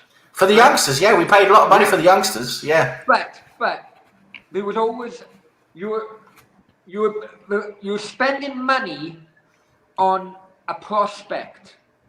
That's all they were. They were prospects. They were looking good at the time. No one knew it was a gamble, proper gamble. But Adam, don't you think that's because what we was talking about earlier, the way the market shifted, where we couldn't buy the finished product anymore. We couldn't go out and spend 50, 60 million on a finished product. We had to buy a prospect for 10 or 15 or 20. Which is where I'm trying to move. Right, so is that mindset now shifted to the French league? Because the French league are basically championship level. Take PSG out of it. Right? Yeah, so there's a lot there, because they cheat. Good. Are they looking at possibilities, prospects for cheaper money and gambling on them? That's what it is. I'll add one thing. See, the fact that Mbappe is there, who's around 150 odd million, is the you can say the evaluation point. The day Mbappe is out of that league, he's gone. He's at Real Madrid. Hold on. Let me just finish. Hold on. The day Mbappe is out of that league, tell me which other player do you rate at 100 million? Is there any other player do you rate at 100 million in the French league right now? Neymar. None. Neymar is not a youngster. I'm talking about youngsters. I know. Youngster. Yeah, youngsters. Not really. No. Exactly. So the day that Mbappe is at Real Madrid, the prices go down because they are not rated at that high, the evaluation. Mbappe could be 150 million today because he's better than Sancho. Sancho is rated at 120 million. So Mbappe... far more duds coming from the French league than more duds. Yeah. No, more duds. I'm going back to the original question, Grealish over OR, and basically for what it is for me is I think OR is maybe the better player out of the two technically and football wise. I think he might just be slightly better when you see him, but again, it's not you can't be sure because he's playing in the French league, right? So you're not quite sure. But for me, what I want to say. The reason why, and in the Champions League he's done well, but still that's only a few games here and there. But anyway, for me, I would go for Grealish because I think he's very close to that level, very close, and he's Premier League proven. He knows what to do in the Premier League. You're buying a finished product. For me, Premier League proven. He knows what he's doing. He doesn't need a season or two to figure out what he's doing, So that for me is worth the extra money. If Grealish is 80 million and OR is 60, I would pay the extra 20 for Grealish because you're getting a finished product. I remember at the end of last season when Villa was struggling, right? Yeah. I was on I can't remember which shows, but I was on, and the amount of, and I was watching other podcasts, the amount of Arsenal fans who were saying Grealish is not good enough for Arsenal were off their fucking heads. Because that was before this season, right? That was going on last season. I'll say one thing, Adam, hold on, Adam. I'll just add one thing. The reason that they may say Grealish is not good enough for Arsenal is because of his price tag. When you're asking 80 to 90 million. Hold on. Just let me finish. 20, 30 million on. When you say that you want 80 to 90 million for a player, I can tell you 4 or 5 players who can give Grealish a fight for their place. When you say, okay, so let's see. Let's go into this whole thing. Tell me one thing. What is the problem with Buendia, who is at Norwich City now? Why is he any worse than Grealish? Just because they have not been able to curtail their position or retain their position in the Premier League, Buendia has better stats than Grealish. If you go on to that. Well, hang on. Grealish went back down to the Championship. No, I'm talking about Buendia. If you compare Buendia's stats with Grealish, he has better stats. Not compare I have Championship seen it. Stats with Premier League. Not stats. The Championship. The season that they were in the Premier League. Yes. I mean, Buendia is a good player. Buendia is a good player. Tell me, Adam. Right. Yeah.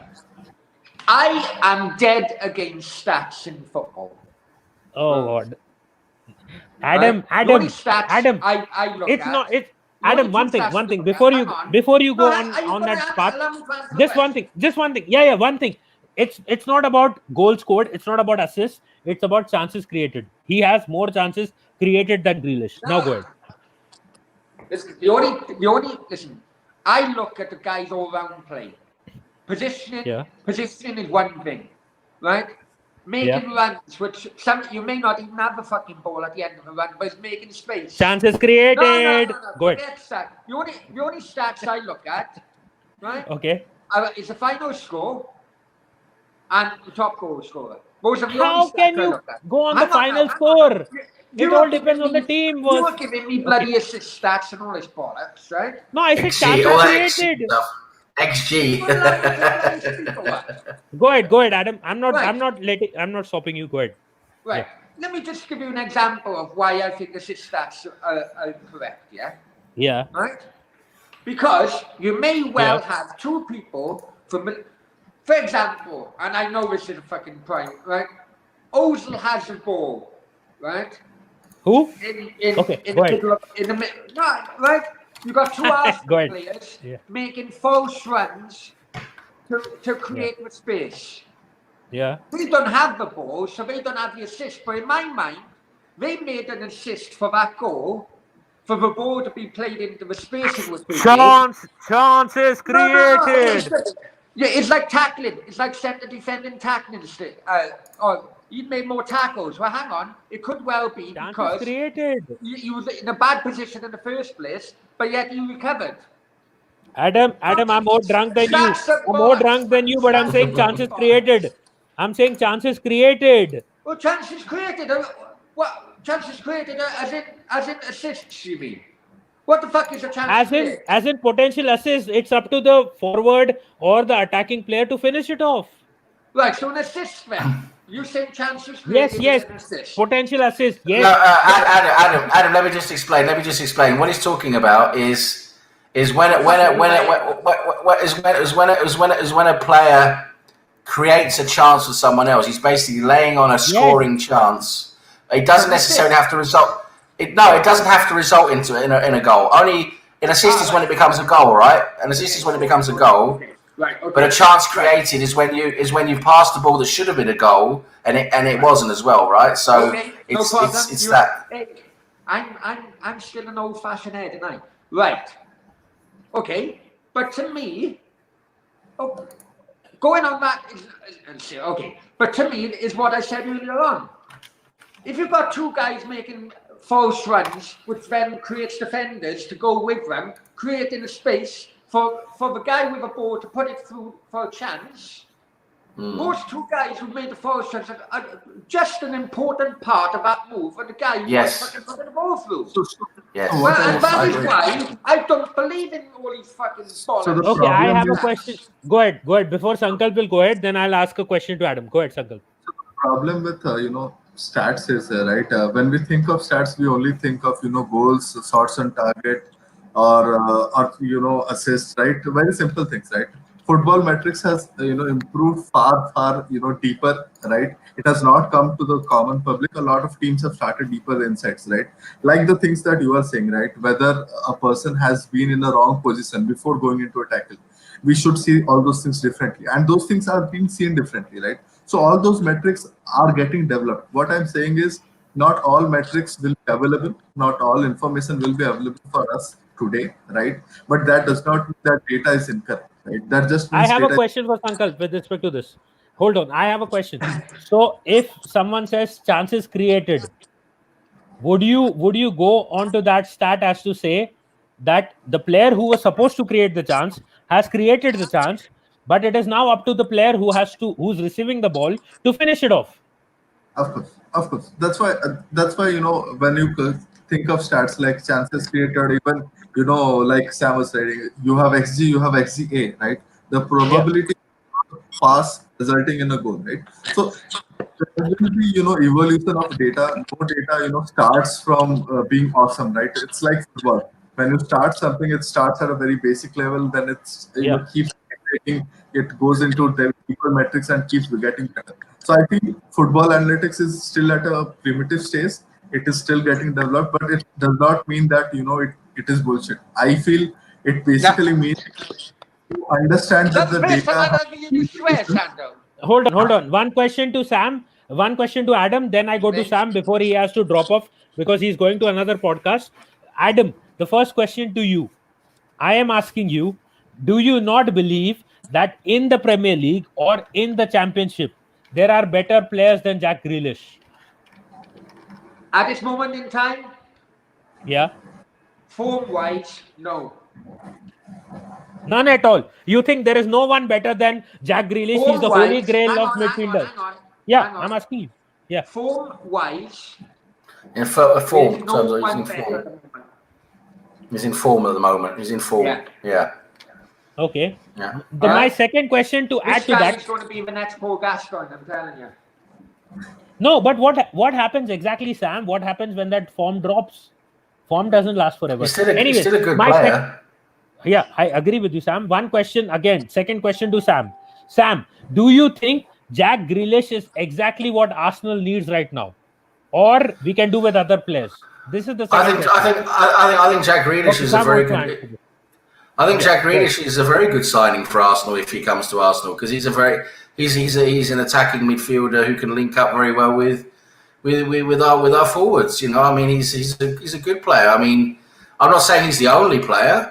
I'm not saying he necessarily is the best player either, but he's definitely one of the top candidates. If we could get him, he would definitely be a great addition for Arsenal. Definitely. And I just want to say one more thing before I have to go, and that is that when it comes to all these stats and everything, yes, you have to look at some key stats. If you're going to compare players to other players, a player to other players, you have to look at stats to be able to compare them, or else you can never really compare them in terms of production, what they're doing, actually, producing something. But what I will say is that, and I agree with Adam, is stats is not everything, because you got to look at the whole picture.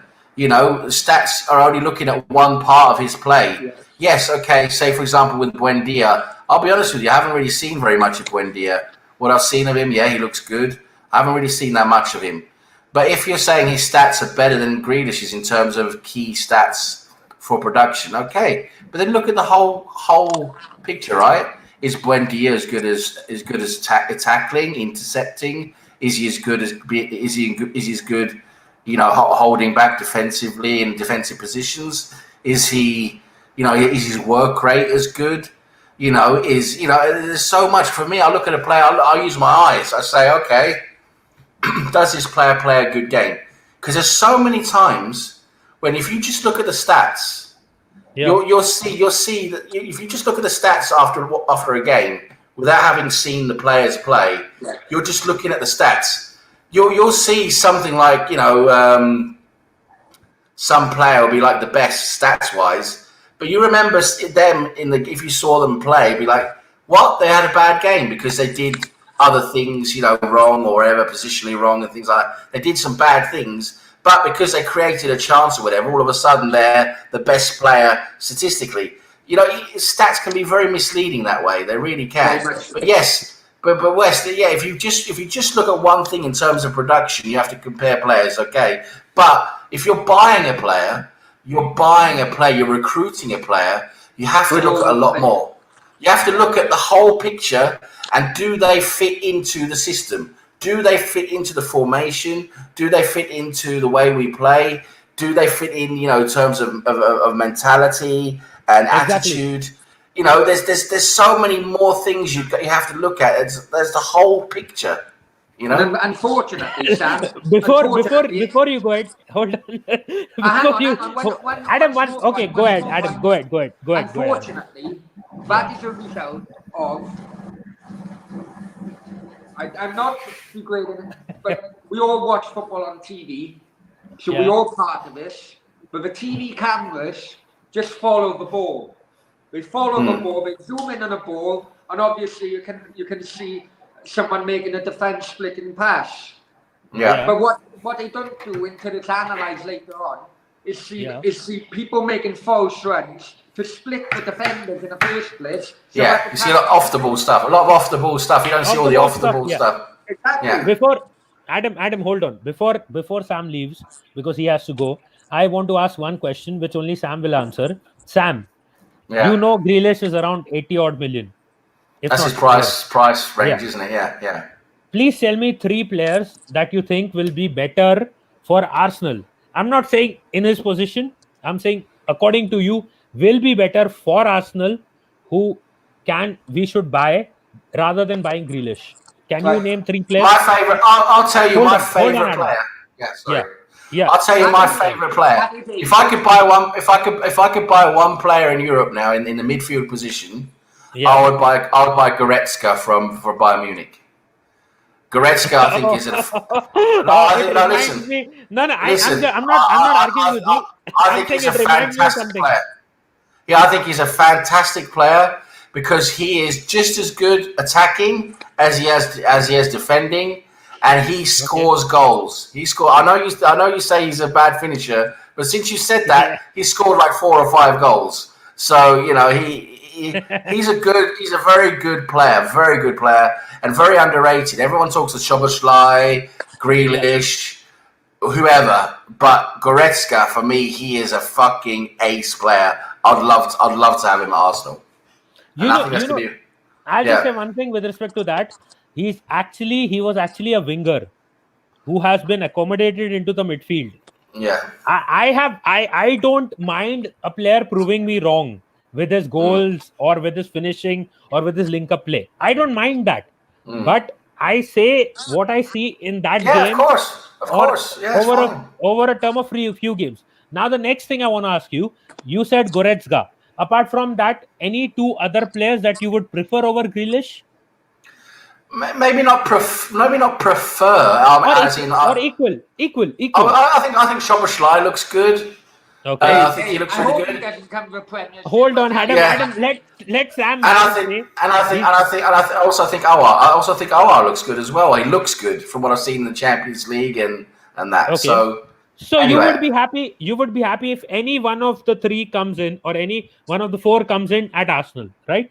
For me, yes. And unfortunately, I have to go now because I'm only 1 minute away from this other podcast. So I have to go. Anyway, thanks a lot, guys. It's been really good. Thank you very much. Cheers, guys. That is why I had to stop, Adam. Take care. Yeah. Thank you so much. Cheers, guys. Thanks a lot. Thanks a lot. Bye. Adam, hold on. Let me take Chadwick's comment. Yeah, go ahead. Sorry. Go ahead, Sankalp. You were saying? So I think the question was, Grealish and Aouar, right? I would, this side. While I love Grealish, right? I think from a character point of view, he is exactly what Arsenal needs. That's for sure. But from a positional point of view, I'm not very sure because while we heard a lot about Grealish playing in that midfield area, right? The last 2 seasons playing completely upfront. He's playing as a winger. He's not playing as a midfielder, as a center attacking midfielder at all. His positions are way upfront, very similar to Aubameyang. He plays on the left wing. So that makes me, think, right? We are well beat, beat Aubameyang, beat Saka, right? We have good lot of players playing on the left wing. On the right wing, we could have players, but we already have Pepe, now we have Willian, we have Nelson, Rice Nelson. So I do not know what Who again? Who? We have who on the right wing? Rice Nelson. A lot of Reece Nelson. Who? Okay, go ahead. Sorry. Yeah. I know he's upgrade some of these players, but I don't think he's a missing quality, right, from a skill point of view. And that's where I feel, if we are going for players like or I cannot even pronounce his name, right? Szoboszlai. Right? So You can translate it to a Bengali name. Szoboszlai. Go ahead. So if they are going for these players, it makes sense because they are adding a different skill set which we need. Character-wise, yes, but skill set-wise, I would rather bring in a different skill set because we are filled with players playing on those wings. 30 seconds before I go to Adam, let me go into the comments. Cheddars is saying, do you think Arsenal kicked some players out to raise money? I think Arsenal had some kind of agreement with Manchester City like a first option. Cheddars, I'll just say, Arsenal let go of. I heard this. It's not my opinion, but I heard this. Hold on. No. With this, he's talking. I think I'm guessing he's talking about the current season. I heard this. Arsenal let go of Martinez to get in Partey. I heard this from a few Arsenal fans as well. So we will have that discussion. Hold on. Chadwick is saying Saka starting again for England. Saka is talented. He's better than Eddie. We'll have that debate with respect to Eddie as well. Chadwick is saying, who's your guys' underrated favorite Arsenal player that you guys have a soft spot for? Before that, Adam, did you have anything to say with respect to what Sankalp said? Yeah, regarding Grealish.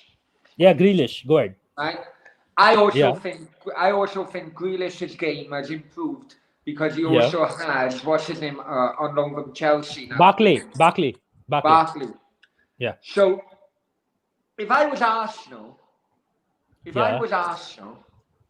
right, I'd be very canny with regarding this because they seem to have good fucking working relationship, good friendly relationship too with England as well. If I was Arsenal, I'd get both Barkley and Grealish, put them in the middle with Partey, and boy, wouldn't you have a good midfield. How exactly? I'm confused. Partey likes to... let me hear me out. Thomas Partey likes to push forward. Ross Barkley likes to push forward. Jack Grealish likes to push forward. So who's at the base of the midfield? No, Partey. Zaka. I watched that. No, he said 43. I watched Atleti for many Go times. ahead. In La Liga over here, right? Now, I know Partey likes to push forward, but he is a more defensive-minded midfielder, and he'll break up the tackles. Now, if you played one at the base, and you let go, the other two, do what they want, I think the middle of the park would be fantastic. Very creative. Partey could shut any counter-attacks down. Yeah. Taking a yellow for the team just to stop the counter-attack. I know what people are saying. Partey does like to go forward, but his main game is defensive midfielder. Yeah. Let's be honest. That's why Arsenal had him in the first place. No, I think his main game is box to box. But anyways, I will not disagree with you on that. Let's go to Chadwick's comment. He's saying, who's your guys' underrated favorite Arsenal player that you guys have a soft spot for? I will ask the non-Arsenal fan. Adam, is there any Arsenal player that you have a soft spot for? Yeah. Anyone? Yeah. And there's a few reasons for this. John Newgate. No, not Aaron Ramsey. He's already gone. No. Go ahead. John Newgate. John Newgate was the keeper before Seaman. I am asking about current player, Adam. Current player. Current player. It doesn't say current on it. No, but I'm saying I understand you're talking about a player in the past. Get a bit to the current one. Come on. Well, you do yours first, and I'll come back to it. I need to think. I'm having wine. He's having beer. Sankalp has gone on for a few minutes. He'll be back soon. But yes, Adam, this is the question. Should I answer this? I'll answer this. You go first. You go first. I'll go for it. Don't worry. Who's your guys' underrated favorite Arsenal player? My answer is Alexander Lacazette. Oh, no I'll give you a reason why. Let Adam answer his question. I'll give you my answer why. I can go on and say an essay. I'll tell you why. I'll give you the reason why, Chadwick. I have no problem. You know I like Lacazette. You know that in the Twitter group as well. I will tell you the answer. Let's see what Adam has to say. Adam, what's your answer? Well, I think he's underrated, not by Arsenal fans, but by other fans, because he's come from Scotland and he's got a bad injury record. But I think Tierney, yeah. How is Tierney underrated, Adam? He's underrated by Arsenal fans rate him as the best left back in the league. He's underrated by non-Arsenal fans. Non-Arsenal fans. Yeah, he is. His injury record is horrendous. And that is the only reason he went for 25 million or whatever it was. I can agree with that on you. I have no disagreement with this to Tierney with respect to non-Arsenal fans. But Arsenal fans rate him as the best left back in the league. No denying that. That's fair enough. Well, yeah. With respect to Chadwick's question, I'll answer this. Why Lacazette? I'll tell you why. El Neni at the moment, then? El Neni and Lacazette both. Either of them. But why I will prefer Lacazette, I'll tell you the reason why. Adam, you have every right to disagree with me. But the reason I'm saying Lacazette, I'll tell you why. Chadwick, the thing is, see, Lacazette does not have the role of playing as the striker in the box. His play, his type of play does suggest nothing similar to a striker who's supposed to be in the box. Based on what I have seen so far, I can see Lacazette is supposed to be a Firmino, a player, a striker who's supposed to fall back deep and supposed to link up with the midfield. That is what I'm seeing. I am not disrespecting you or Lacazette or any Arsenal fan. But what I'm trying to say is that if you've seen Lacazette's current play, he is urged or asked to fall back into the midfield, link up with the midfield and the attack and the defense, and create chances for Aubameyang. Unfortunately, whether you agree with me or not, Aubameyang is not able to play that role as an inward forward. He's not able to do it. He's far away on the wings, on the left-hand side of the wing, and he's never able to come into the box. So what that does is, it makes Lacazette look like a troll. Sorry. And because of that, the Arsenal fans think that Lacazette is a waste. He's not good enough. But Chadwick, and to everyone who is watching, Lacazette is not expected to score goals. That is not what Arteta is expecting of him. You may say, how do I know this? But the fact that Arteta has not dropped Lacazette in the last 4 to 5 games is a clear proof that Arteta has a plan for Lacazette. Adam, it's all over to you. You can say what you want to say now. I think it boils down to. I'm going to just talk about my. Sure. I would say El Neni, but I'm going to respond to what you just said, bro. Yeah, right? Sure. It goes back to one of my first points I made on this 2-hour podcast, this 2-hour Starting to Be Drunken podcast, right? Which is, neither of them, Lacazette or Aubameyang, are good hold-up players. They're not good hold-up players. Lacazette is a good hold-up player. I wouldn't say Lacazette is. Go ahead. We'll disagree. I wouldn't say that. I would say, but they want to play him as a hold-up player. Well, if you're going to do a hold-up player stroke target, man, right, that player needs to be good in the air. And he's not. He can is. hold the ball up quite well, Good. actually. You can hold the ball up quite well. right? Yeah. But if you're going to be the point of the attack, you're going to have to be good in the air. And I'm astonished because they've had Tierney, who can whip crosses in, beautiful crosses in. Exactly. Right? And it's just waiting for someone to put a head on it and follow through. Exactly. But can I just add one thing before you go? One thing. You know who's the perfect candidate to head those in? It's Martinelli, but he's injured. Go ahead. Yeah. I think they put all the eggs in the Martinelli basket, not thinking that he would be injured.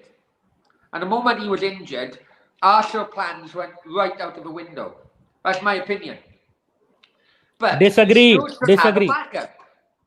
Nketiah is not the backup. You can throw it away. Agree with this. But the reason I disagree with the Martinelli point is, I'll tell you why.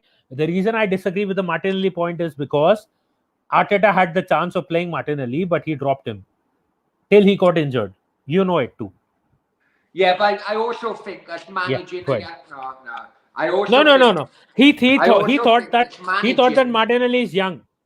He took the example of Guendouzi. No, go ahead. Listen, I can go back in history, right? If you've got a youngster coming through, you don't play him because youngsters create inconsistency performances, right? That's part of why they're young fucking and gaining experience of a professional game. You go back to Wayne Rooney back in the day, right? Moyes he'd score 1 or 2 goals. Moyes would pull him out the next game.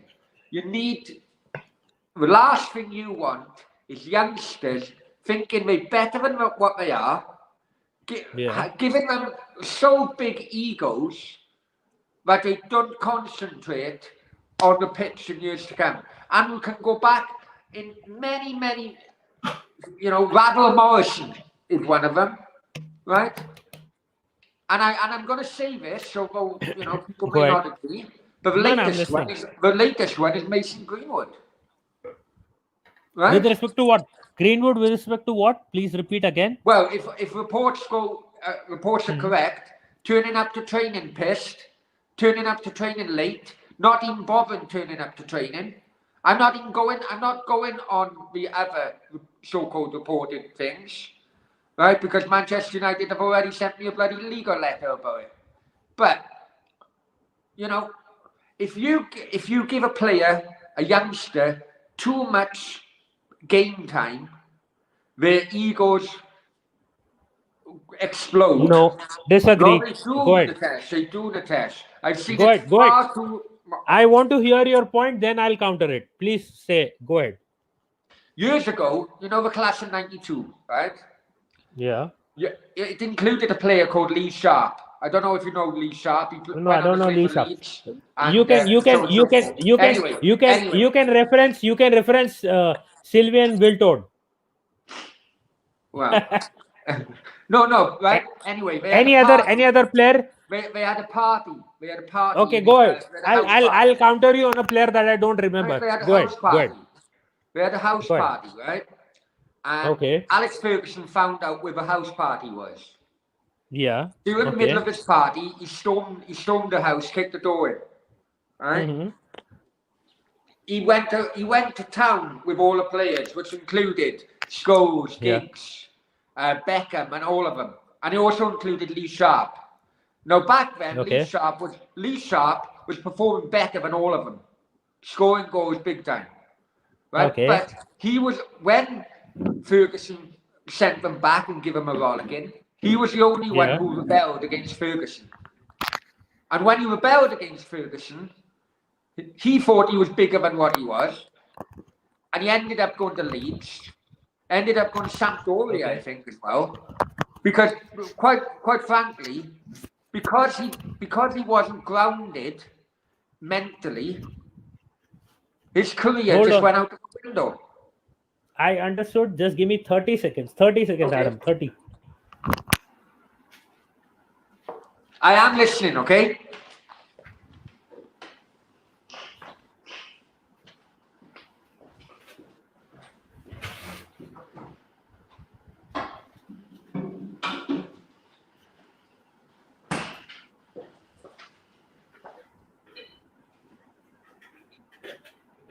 I am listening. I am listening.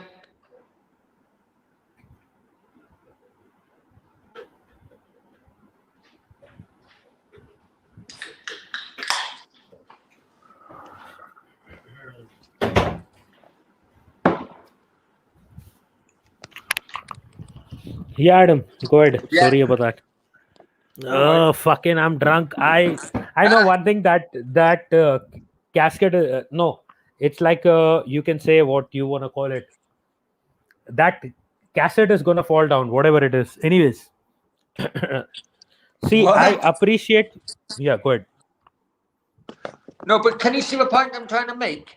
Listen, I know Yeah. that fans want. I know what fans want to see. What the hell? The best players on the pitch all the time. Yeah. I understand that. I'm a fan myself, right? But when it's about youngsters, Yeah. Managers need to properly mentally ground them, keep them on the ground, keep their feet on the ground. I'll just say, please excuse me, I'm having a smoke.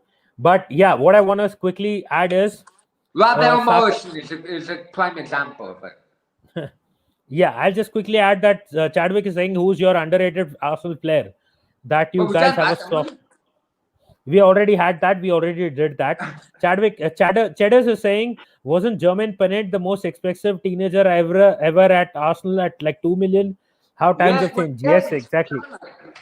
1.5 maybe, but those are back in the days where transfer fees were quite low, compared to today. But yeah, he went from Notts County to Arsenal.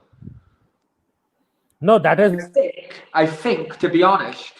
Yeah. Is it Don Howe or someone like that? He was shown the door. I think Don Howe was on the coaching staff, and or it may have been a reserve game or something. But they substituted Jermaine Pennant. See, I just want to say one thing. He didn't agree with it, and he threw his shirt at Don Howe, and days later he was transferred out of the club. If you guys are fine with me smoking, I'll smoke with you guys on. No. Fucking hell. Fucking hell. Okay, I'll switch off. The other way. So, so I'll just talk with the camera off for 30 seconds odd. But what I'm trying to say is, see, Jermaine Pennant was a decent player, but unfortunately he didn't show up for us. Camera on, for God's sake. Yeah. So what I was saying is, he's a Villa boy. You need to spend 90 to 100 million for him, and Man United will when they sell Pogba. He's trying to suggest. Hold on, before I burn something on this house alone. Hold on one sec. Just give me 30 seconds. Yeah, what Chadwick is trying to say is that he's a Villa boy, as in Jack Grealish.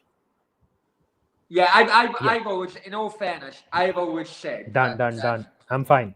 Thank you. Yeah, Chadwick is trying to say that Jack Grealish will at least cost 90 to 100 million. Adam, what do you think about this? I've always said that it must be it must be very hard mentally to leave a club just to benefit your career, and a club in which you've supported since a boy. It really must. But you have to go back again. You can go back in history and look at the likes of Harry Kane. Steven Gerrard. You had to go to Harry Kane, didn't you? Well, I'm thinking of modern day. Jamie Carragher. They all went to different clubs because they wanted to further their career. Okay. Because Gerrard and Carragher were both Everton fans. Okay, let me quickly go to Chadwick's other comment. You can have a player that creates chances but shit on the ball. On the other side of the ball, hint Pogba, need to have an overall consistent player. Adam, I want to ask you one thing. Yeah. Adam, if you had the choice of having a player at Arsenal, which is your first choice signing, apart from Grealish? Come on, Adam. You can do it. Okay. In my opinion, I think defensively, I think Arsenal are quite solid at the moment. Right back could be a problem, but your first choice, Adam. I still think Arsenal need. I still think Arsenal need a striker who's bloody good with his head, you know. Especially all I'm crossing from Tierney are coming over with no. I need a name. I need a name, Adam. I need a name. Diego Costa. Are you sure that he's got it? I think his mentality, his aggressiveness. I think he would do well at Arsenal. I really do. Okay, just to address Chadwick's comment, Chadwick, I'm still here. Sorry about the video off because I'm smoking. I don't want to show it on front of the camera. But yeah, Chadwick, I feel that if we had to get a player in right now, okay, we would have been happier than not to get Coutinho in. Felipe Coutinho, the guy we could have gotten on loan, but we didn't because our board messed it up. Unfortunately, our board is shit, so we can't help that. Going to Jay's question, keep or sell Lacazette? Adam, let's start with you. Sell.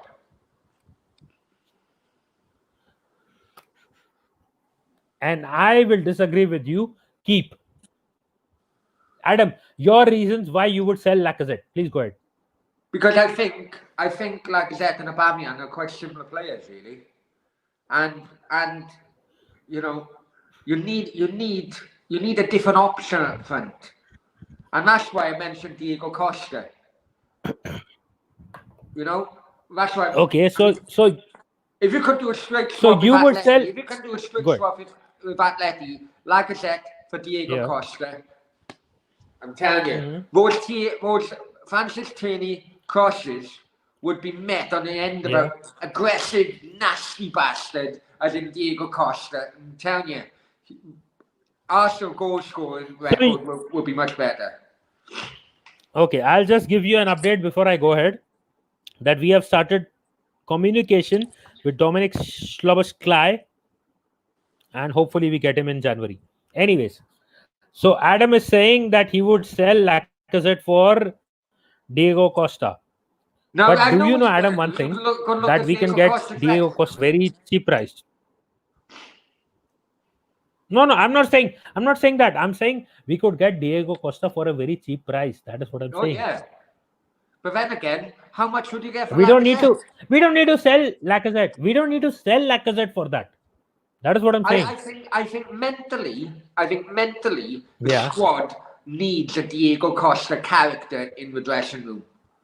I really do think and I tell you something, you would be. Everyone have said, you know, from his Chelsea days, he's very difficult to play against. You know, all the defenders and so on.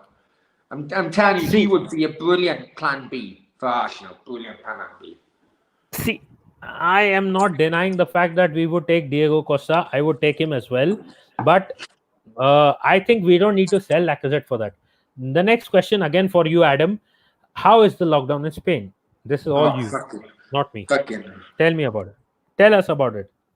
Well, they've changed it now. In my region and the lead here, they changed it so the shutdown, like a curfew, to 6 p.m. And as I said, we started on this at 6:30. You've got police everywhere. Some of them above board, some of them not. I can't go outside of the Marbella region. It's all like local shutdowns within our region. And it's bloody hard, I'll be honest with you. And the only thing, you know, I kicked that bloody Russian girl. I finished it. But oh god. The only thing in which I'm thinking, shall I text her now? Shall I give her a call? Is because thank God for tonight, Natesh. Thank you very much for the invite. Because I'm telling you, from 6 p.m. to the time I go to bed, fuck me, it's boring. You know? So can I ask you the question that every Arsenal fan wants to ask you, and me as well? I'll ask you the question, Adam. Here's the question. You need to answer it. Here's the question that every Arsenal fan wants to know. Adam, are Right. you Arteta in or are you Emery in? Go ahead. I don't know where the Arteta out brigade have come from, if I'm honest with you. Right? I know where it's come from. Certain YouTubers pushing their agenda, and it's wrong. These are the same YouTubers who wanted Emery out just a few months ago. Right? As a non-Arsenal fan, I can see Arteta, the way Arteta is going about it. Yeah. Whereas, as I mentioned earlier on, one of the first things you have to do is stop the goals going in. You have to have, you have to be solid at the back. That is the first kind of, if you build a house, before you put any bricks on the house, you have to have a solid foundation. And the foundation of a football team is be tight and tough at the back. So, okay, you may not score goals, but if you don't concede, you will leave that pitch with 1 point. If you had a weak defence, you'd be conceding all the time, right? So I can see where he's building from the back. Now, he's recognised that midfield has issues. And with Partey, as I've said, is an absolute class player. Right, and I congratulated Arsenal on getting him. Unfortunately, he can't do everything in the midfield on his own. Right, that's why I mentioned earlier on. If Arsenal really went out and had Grealish and Barkley at the same time, who were working together with each other, with Partey staying back, that would be a fantastic middle three. Right, but on the other hand, I don't like. Before you go ahead, I don't like the 4-3-3 formation. Go ahead. I don't like the 4-3-3 formation.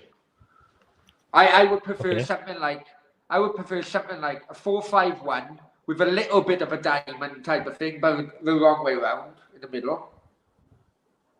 Where you have an all-round kind of striker. Where Diego Costa could have been the guy. I never agreed with giving Aubameyang a 3-year contract. The club bent over and he shafted them. Right? Like I said, I think if you have an all-round striker like Diego Costa and then a 4-5-1, which is kind of like how Chelsea worked. And they conceded 15 goals a whole season one time. Yeah. I think that's what he's trying to get at, but unfortunately, Yeah. with transfer windows and FFP and the prices of players and so on, and let's be honest, no one knows when COVID is going to come to an end. No one knows when fans are going to be coming back into the stadiums. So I don't blame Arsenal board. I don't blame the Arsenal board and saying, look, you are limited this. We would have to wait because we don't know how long we still need to be taking financial hits here. So when fans are saying, oh, he begged Xhaka to stay and he begged so-and-so to stay, that's probably why, because he needed the fucking numbers in the first place. He needed the numbers in the first place. If he allowed every player to go who wanted to go, he probably would have had fucking 10 players left. Do you know what I'm saying? See, that is the thing. Adam, I want to ask you one thing. See, I am right now high. I'm not denying it.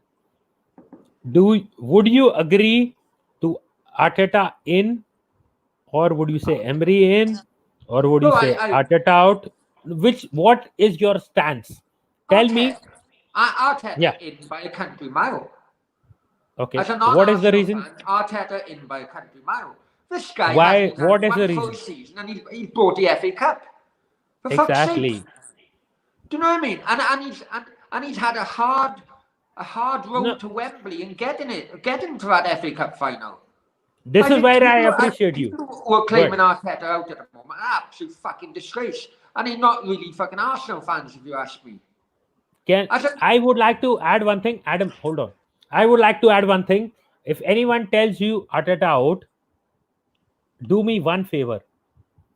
Ask those guys to have a debate with me. Not right now. I would still have it with me. Yeah. The reason I'm telling you right now is, yes, I am a bit high because of whatever I'm having. It's been like almost 2 liters of wine, but I'm not saying that. But what I'm trying to say is, trust me on this, I could still destroy or decimate anyone who says Arteta out, because I have a few pointers that can hurt them very bad. I'll just say one thing in favor of what you said earlier. You know why the likes of Lee Gunner don't have a debate with me. I am not saying why they don't have a debate with you. I'm saying with respect to me.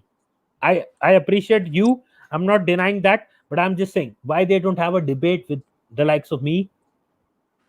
Because if they started having debates with a realistic Arsenal fan who knows how to debate, that bloody guy would be embarrassed. The thing is, Nitesh, the thing is, right? Yeah. Lee Gunner and Terry from the Football Terrace, right? Yeah. Lee Gunner didn't come on. Terry done a brilliant job. He done one over me. Fucked me over. And fair play. Yeah. I got no issue about that. I was an amateur at the time, right? Lee Gunner then goes on as a debate with Igel. Now we know Igel. He's got I got more knowledge about Arsenal than he fucking has, and I'm not an Arsenal fan, right? No. I just want to say one thing with respect to Igal. The guy is very strong with respect to his emotions, but he's not a debater. Adam, no disrespect to you, no disrespect to Igal. Listen to me out. Let's hear me out. I am saying this with respect to Igal. I'm saying this with respect to you. Adam, you are a very nice person who can give his opinions out, but you are not a debater. And so isn't Igal, so isn't Terry. No, I don't want to disrespect you. It's not disrespect. Just let me finish. Adam, you are a nice person, a very, very sweet person, but debate is something where you have a conversation with another person where you want to totally destroy or you want to be off the charts with that person. If that person tries to say one thing, you will say one thing which will totally make that person go shut.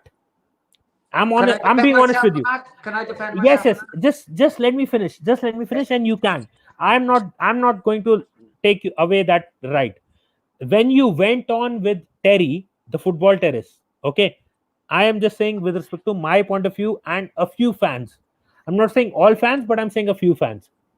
The thing was, if you had taken Terry's case at that point of time, because he was trying to overpower you, the fans would have said, yes, Adam has that vibe where he can take on Terry and take Terry's case. But I'm not saying anything negative. I'm saying you were a very sweet person who tried to debate with Terry. But what happened was Terry manipulated. Just let me finish. Terry manipulated your conversation in a way where you were treated as a very cute boy. It's not bad for the people who like you, but where it goes bad is for the people who wanted a debate from you. Yeah, no, it's fair enough. Now you go ahead. I'm not going to stop you. Wait. No. I'm just saying, go ahead, Adam. I am not like Terry. I want you to say what you feel. Go ahead, Adam. Go ahead, Adam. Yeah. Before my YouTube career, right, I was a politician for 4 years, right? And I can honestly say, debating in county council chambers for 4 years against other politicians, I do have it in me. However, Definitely. when I'm debating against other politicians back then, no one has a fader. No one wants to take me on manipulate the debate by taking me off a completely different angle. YouTube is new to me, and debating on YouTube is completely different to debating face to face. Exactly, I agree. Go ahead. Right? I'm the only thing I wanted regarding that issue I had with Lee Gunner, right? The only thing he on an AFTV interview about the Ozil thing, which is a bit of a coincidence, but he stated he pays taxes in Spain. That's all he said. He pays taxes in Spain. And I thought, no, you didn't. If you pay taxes in Spain, you would have been allowed back in the country the last fucking time we had a proper shutdown. Because they were allowing Spanish tax entry. But yet he was in Wolverhampton for 3 months. Right? That's all the point should have been. The programme with Terry should have stopped then. Finito, thank you, Adam. That's your point.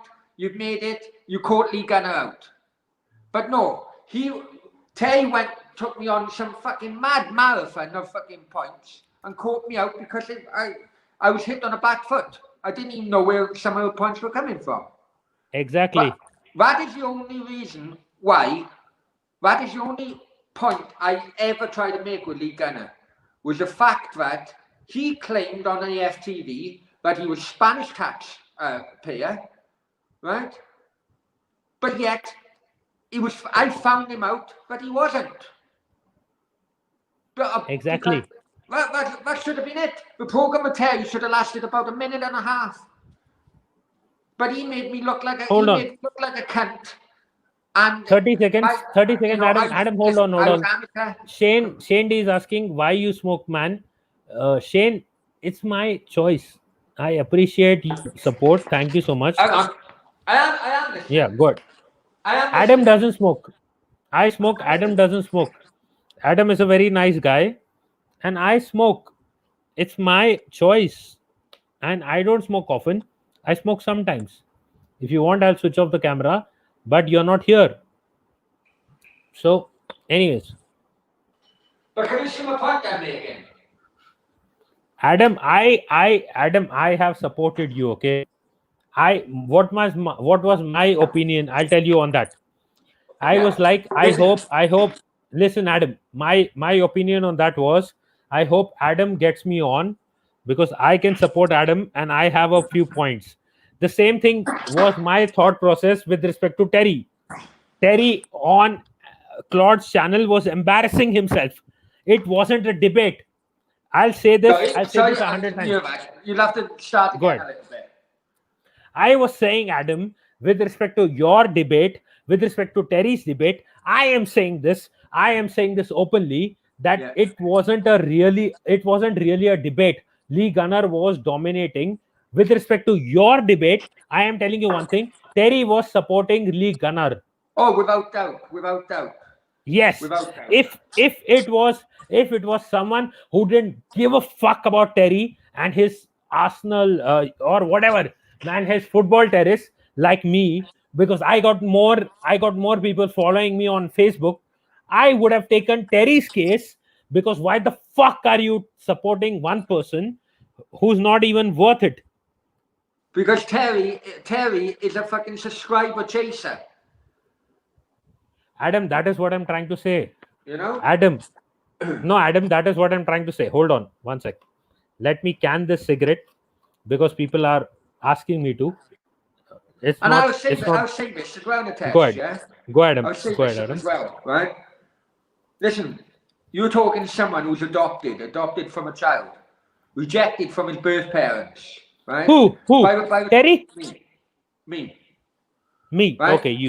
By the time I'm 8, I have 3 mums and 4 fathers, right? Yeah. I get married to my ex-wife. We have 2 miscarriages. Yeah. Right. We have 2 failed IVF attempts, and after 3 years of being on the adoption list, because I was adopted myself, they stopped our application because of my football violence, which was 15 years prior, right? That basically ended our marriage, because it was, you know, from start to finish, it was like 8 years of our marriage, right? Adam, before you go into, hold on. Can I say one sentence?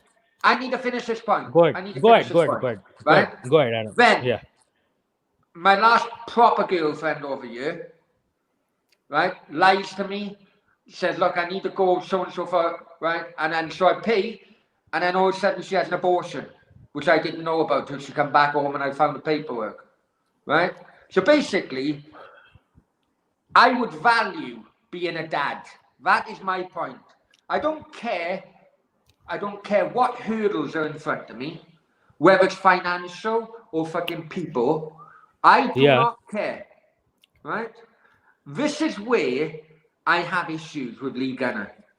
Maybe it's personal, right? Yeah. But he is fortunate to be a dad. But yet he's run away from his daughter to another country. Oh, fucking great father figure that is, isn't it? You know? Maybe it's personal, but I tell you something. He is very lucky to be a dad. Yes, he is. Adam, can I say one thing? Yeah. Adam, I'll tell you one thing. Please listen to this and listen to this carefully. Adam, I do not care whether you, Lee Gunner, Claude, anyone. Okay? I'll tell you this in a version that every Indian understands this. ठीक है. This is Hindi, but I'll tell you in English. Listen, Adam. I do not care if it is you, if it is Lee Gunner, if it is Claude, if it is any fucking person on YouTube. Okay? If they have an opinion, I'm not trying to get in subscribers, but I'm telling you because I care about you, you know it. But what I'm trying to say is, just let me finish it. Okay. Adam Brown. If anyone, whether it is Lee Gunner, whether it is DT, whether it is Claude, my friend, Claude is my friend, I'm not gonna deny it. Whether it is Troops, whether it is any fucking shit, any one of those, if they say that we have a point, we can take your case for the fact that Arteta needs to go. I can debate with them. I can make them look like a silly fool. I'm not saying about you because I love you. I treat you as a very good friend. But I'm telling you, if any of these other guys think that they can do this, I am on. I'll be honest with you. I have texted Claude a few times. I have texted Terry a couple of times. I don't know whether he got my message or not. That is a different thing because of WhatsApp. But I can take Lee Gunner's case any day of the week. But tell you what, hold on. When I can take his case, I'm not saying that I want to embarrass him. Lee Gunner doesn't exist for me. But when I say that I can take his case, is because of the fact that I don't want my friends like you. Terry is also kind of a friend because I've been following him for a lot of time, and I can take revenge for you guys. No, I'll tell you something, yeah? I'll tell you something. Tell me. Right. Tell me everything. Adam, before you go ahead, tell me everything you think that Lee Gunner has said, and I can't defend it. I will defend everything that you say. No, because go ahead. Listen, I am Arteta in. I am Arteta in. Remember that. You are Arteta in. Right. But let's be honest here. Yeah. Right? Go ahead. Apart from Wenger and Ferguson, who retired from their jobs, right? Okay. Yeah. 99.9% of managers get sacked at one point or another. Right? Would you agree? Agreed. But I have a question for you. Hang on. You can no. I'm not saying, Adam, you can't agree with me. Go ahead. I will ask you the question when you are ready for it. Yes.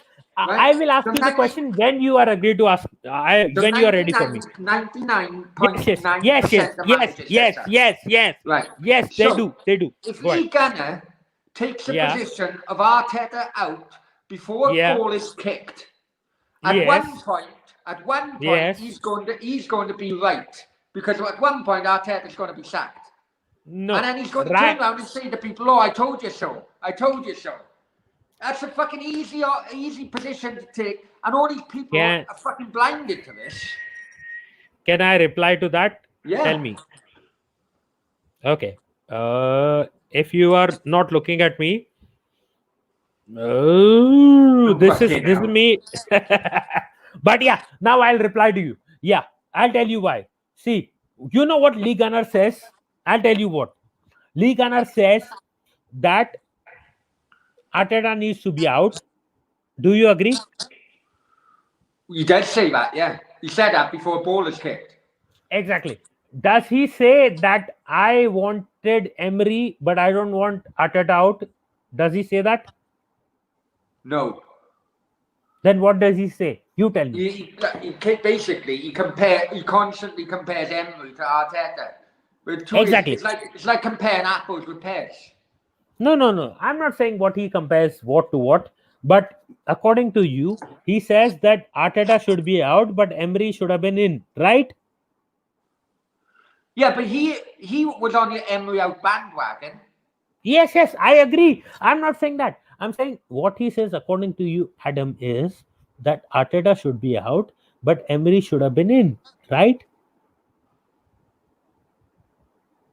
He claims now that Emery should have been given more time. Yes. That's what he's claiming now. He's changing his position a lot regarding the Emery thing. Can I tell you? Can I share a joke with you, Adam, if you don't mind? Yeah. You know, I have been, this is the funny part. This is the funny thing with respect to working with a guy called Igal. You know Igal? Yeah. Okay. So I was just randomly working with Igal and we were having a conversation. Igal brought up a screenshot,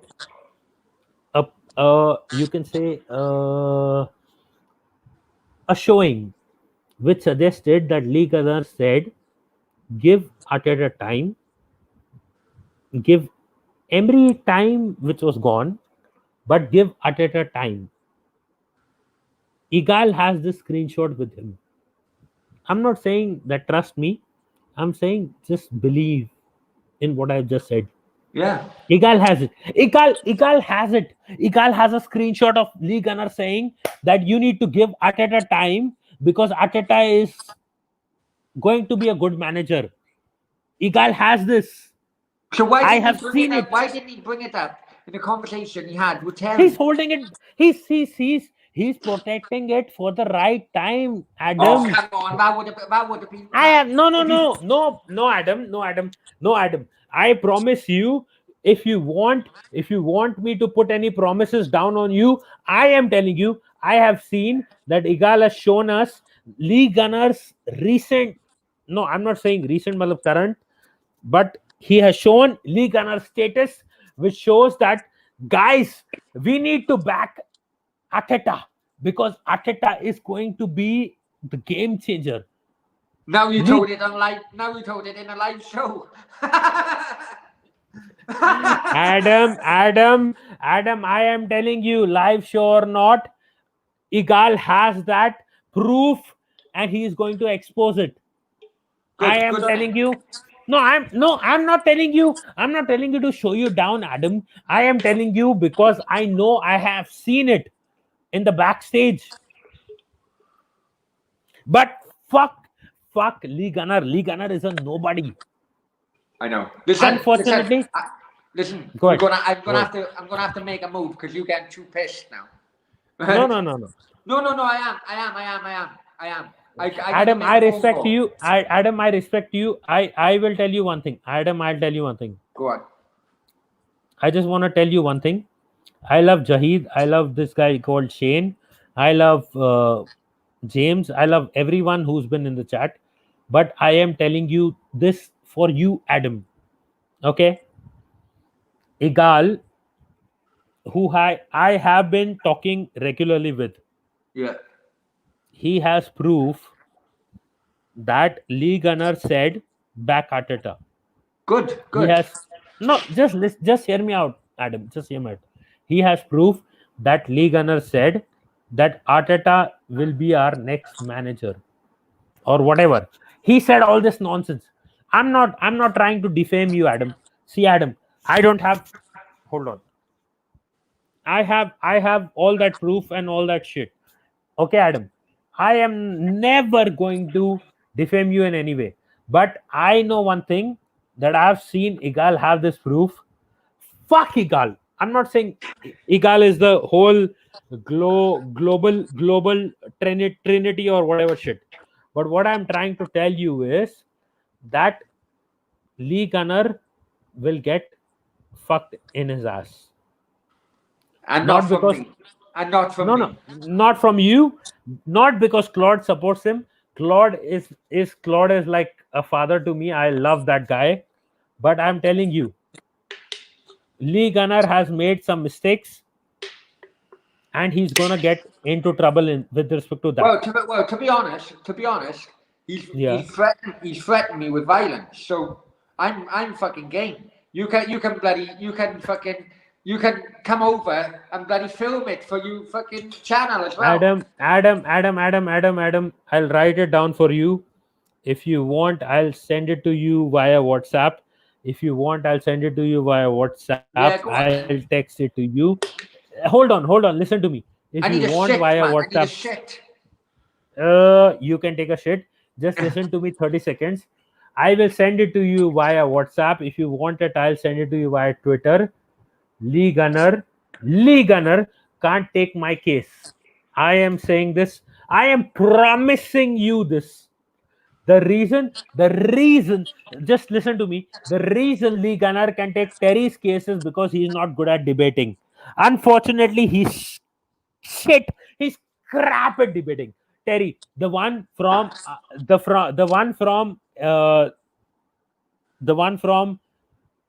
you can say the one from Claude's channel. That guy is shit at debating. I will. I know we watched that at the same time. No. I'm not saying whether you watched it or not. I'm just saying. I just want to say. Listen, Adam. I just want to say. I appreciate you. I like you. I know you are funny at times. You are like a troll at times because you want to be funny. I am not denying that. But I am telling you honestly, if you want to kill me, if you want to pierce my heart, whatever it is, Terry, the guy who's on, you can say on Claude's channel, is not a good enough debater. I don't have anything against him. The guy is making a very valid point. The guy is saying that Arteta should be in. He didn't make his point clearly enough. No. He's saying that Arteta should be in. I appreciate, I reciprocate it. But I am telling you one thing honestly, that Terry is not good enough to debate. All I'll say is, Adam, thank you so much for being on Beyond the Post. Yeah, no. And I'll tell you one thing. I'll tell you one last thing. Thank you for being on the channel. You being here, I hopefully can tell Claude someday. Claude, I have said this once before to Claude. For some reason, Claude and the others, they fucking hate me. I don't know why. No. I'll tell you. If you want the reason, I'll tell you why. You want the reason? Yeah. Because I told Claude, I said, Claude, I am ready to debate Lee Gunner. Give me the chance. But unfortunately, he is open to only debating Lee Gunner with Terry. You know why? Because that name gets him a lot of figures. Yeah. But what I want to say, Adam, to you is that thank you and big up for being here. Well, I tell you what. Hey, ask Claude if I can debate with Lee Gunner. Adam, the day I can debate with Lee Gunner, I'll definitely refer you. Big up and thank you so much for being on here. Well, I tell you Good night. how about me and you against Claude and bloody Lee Gunner? Adam, the thing is, again, I'll say it. If I and you can debate them, Claude will say yes. So thank you so much. Be safe.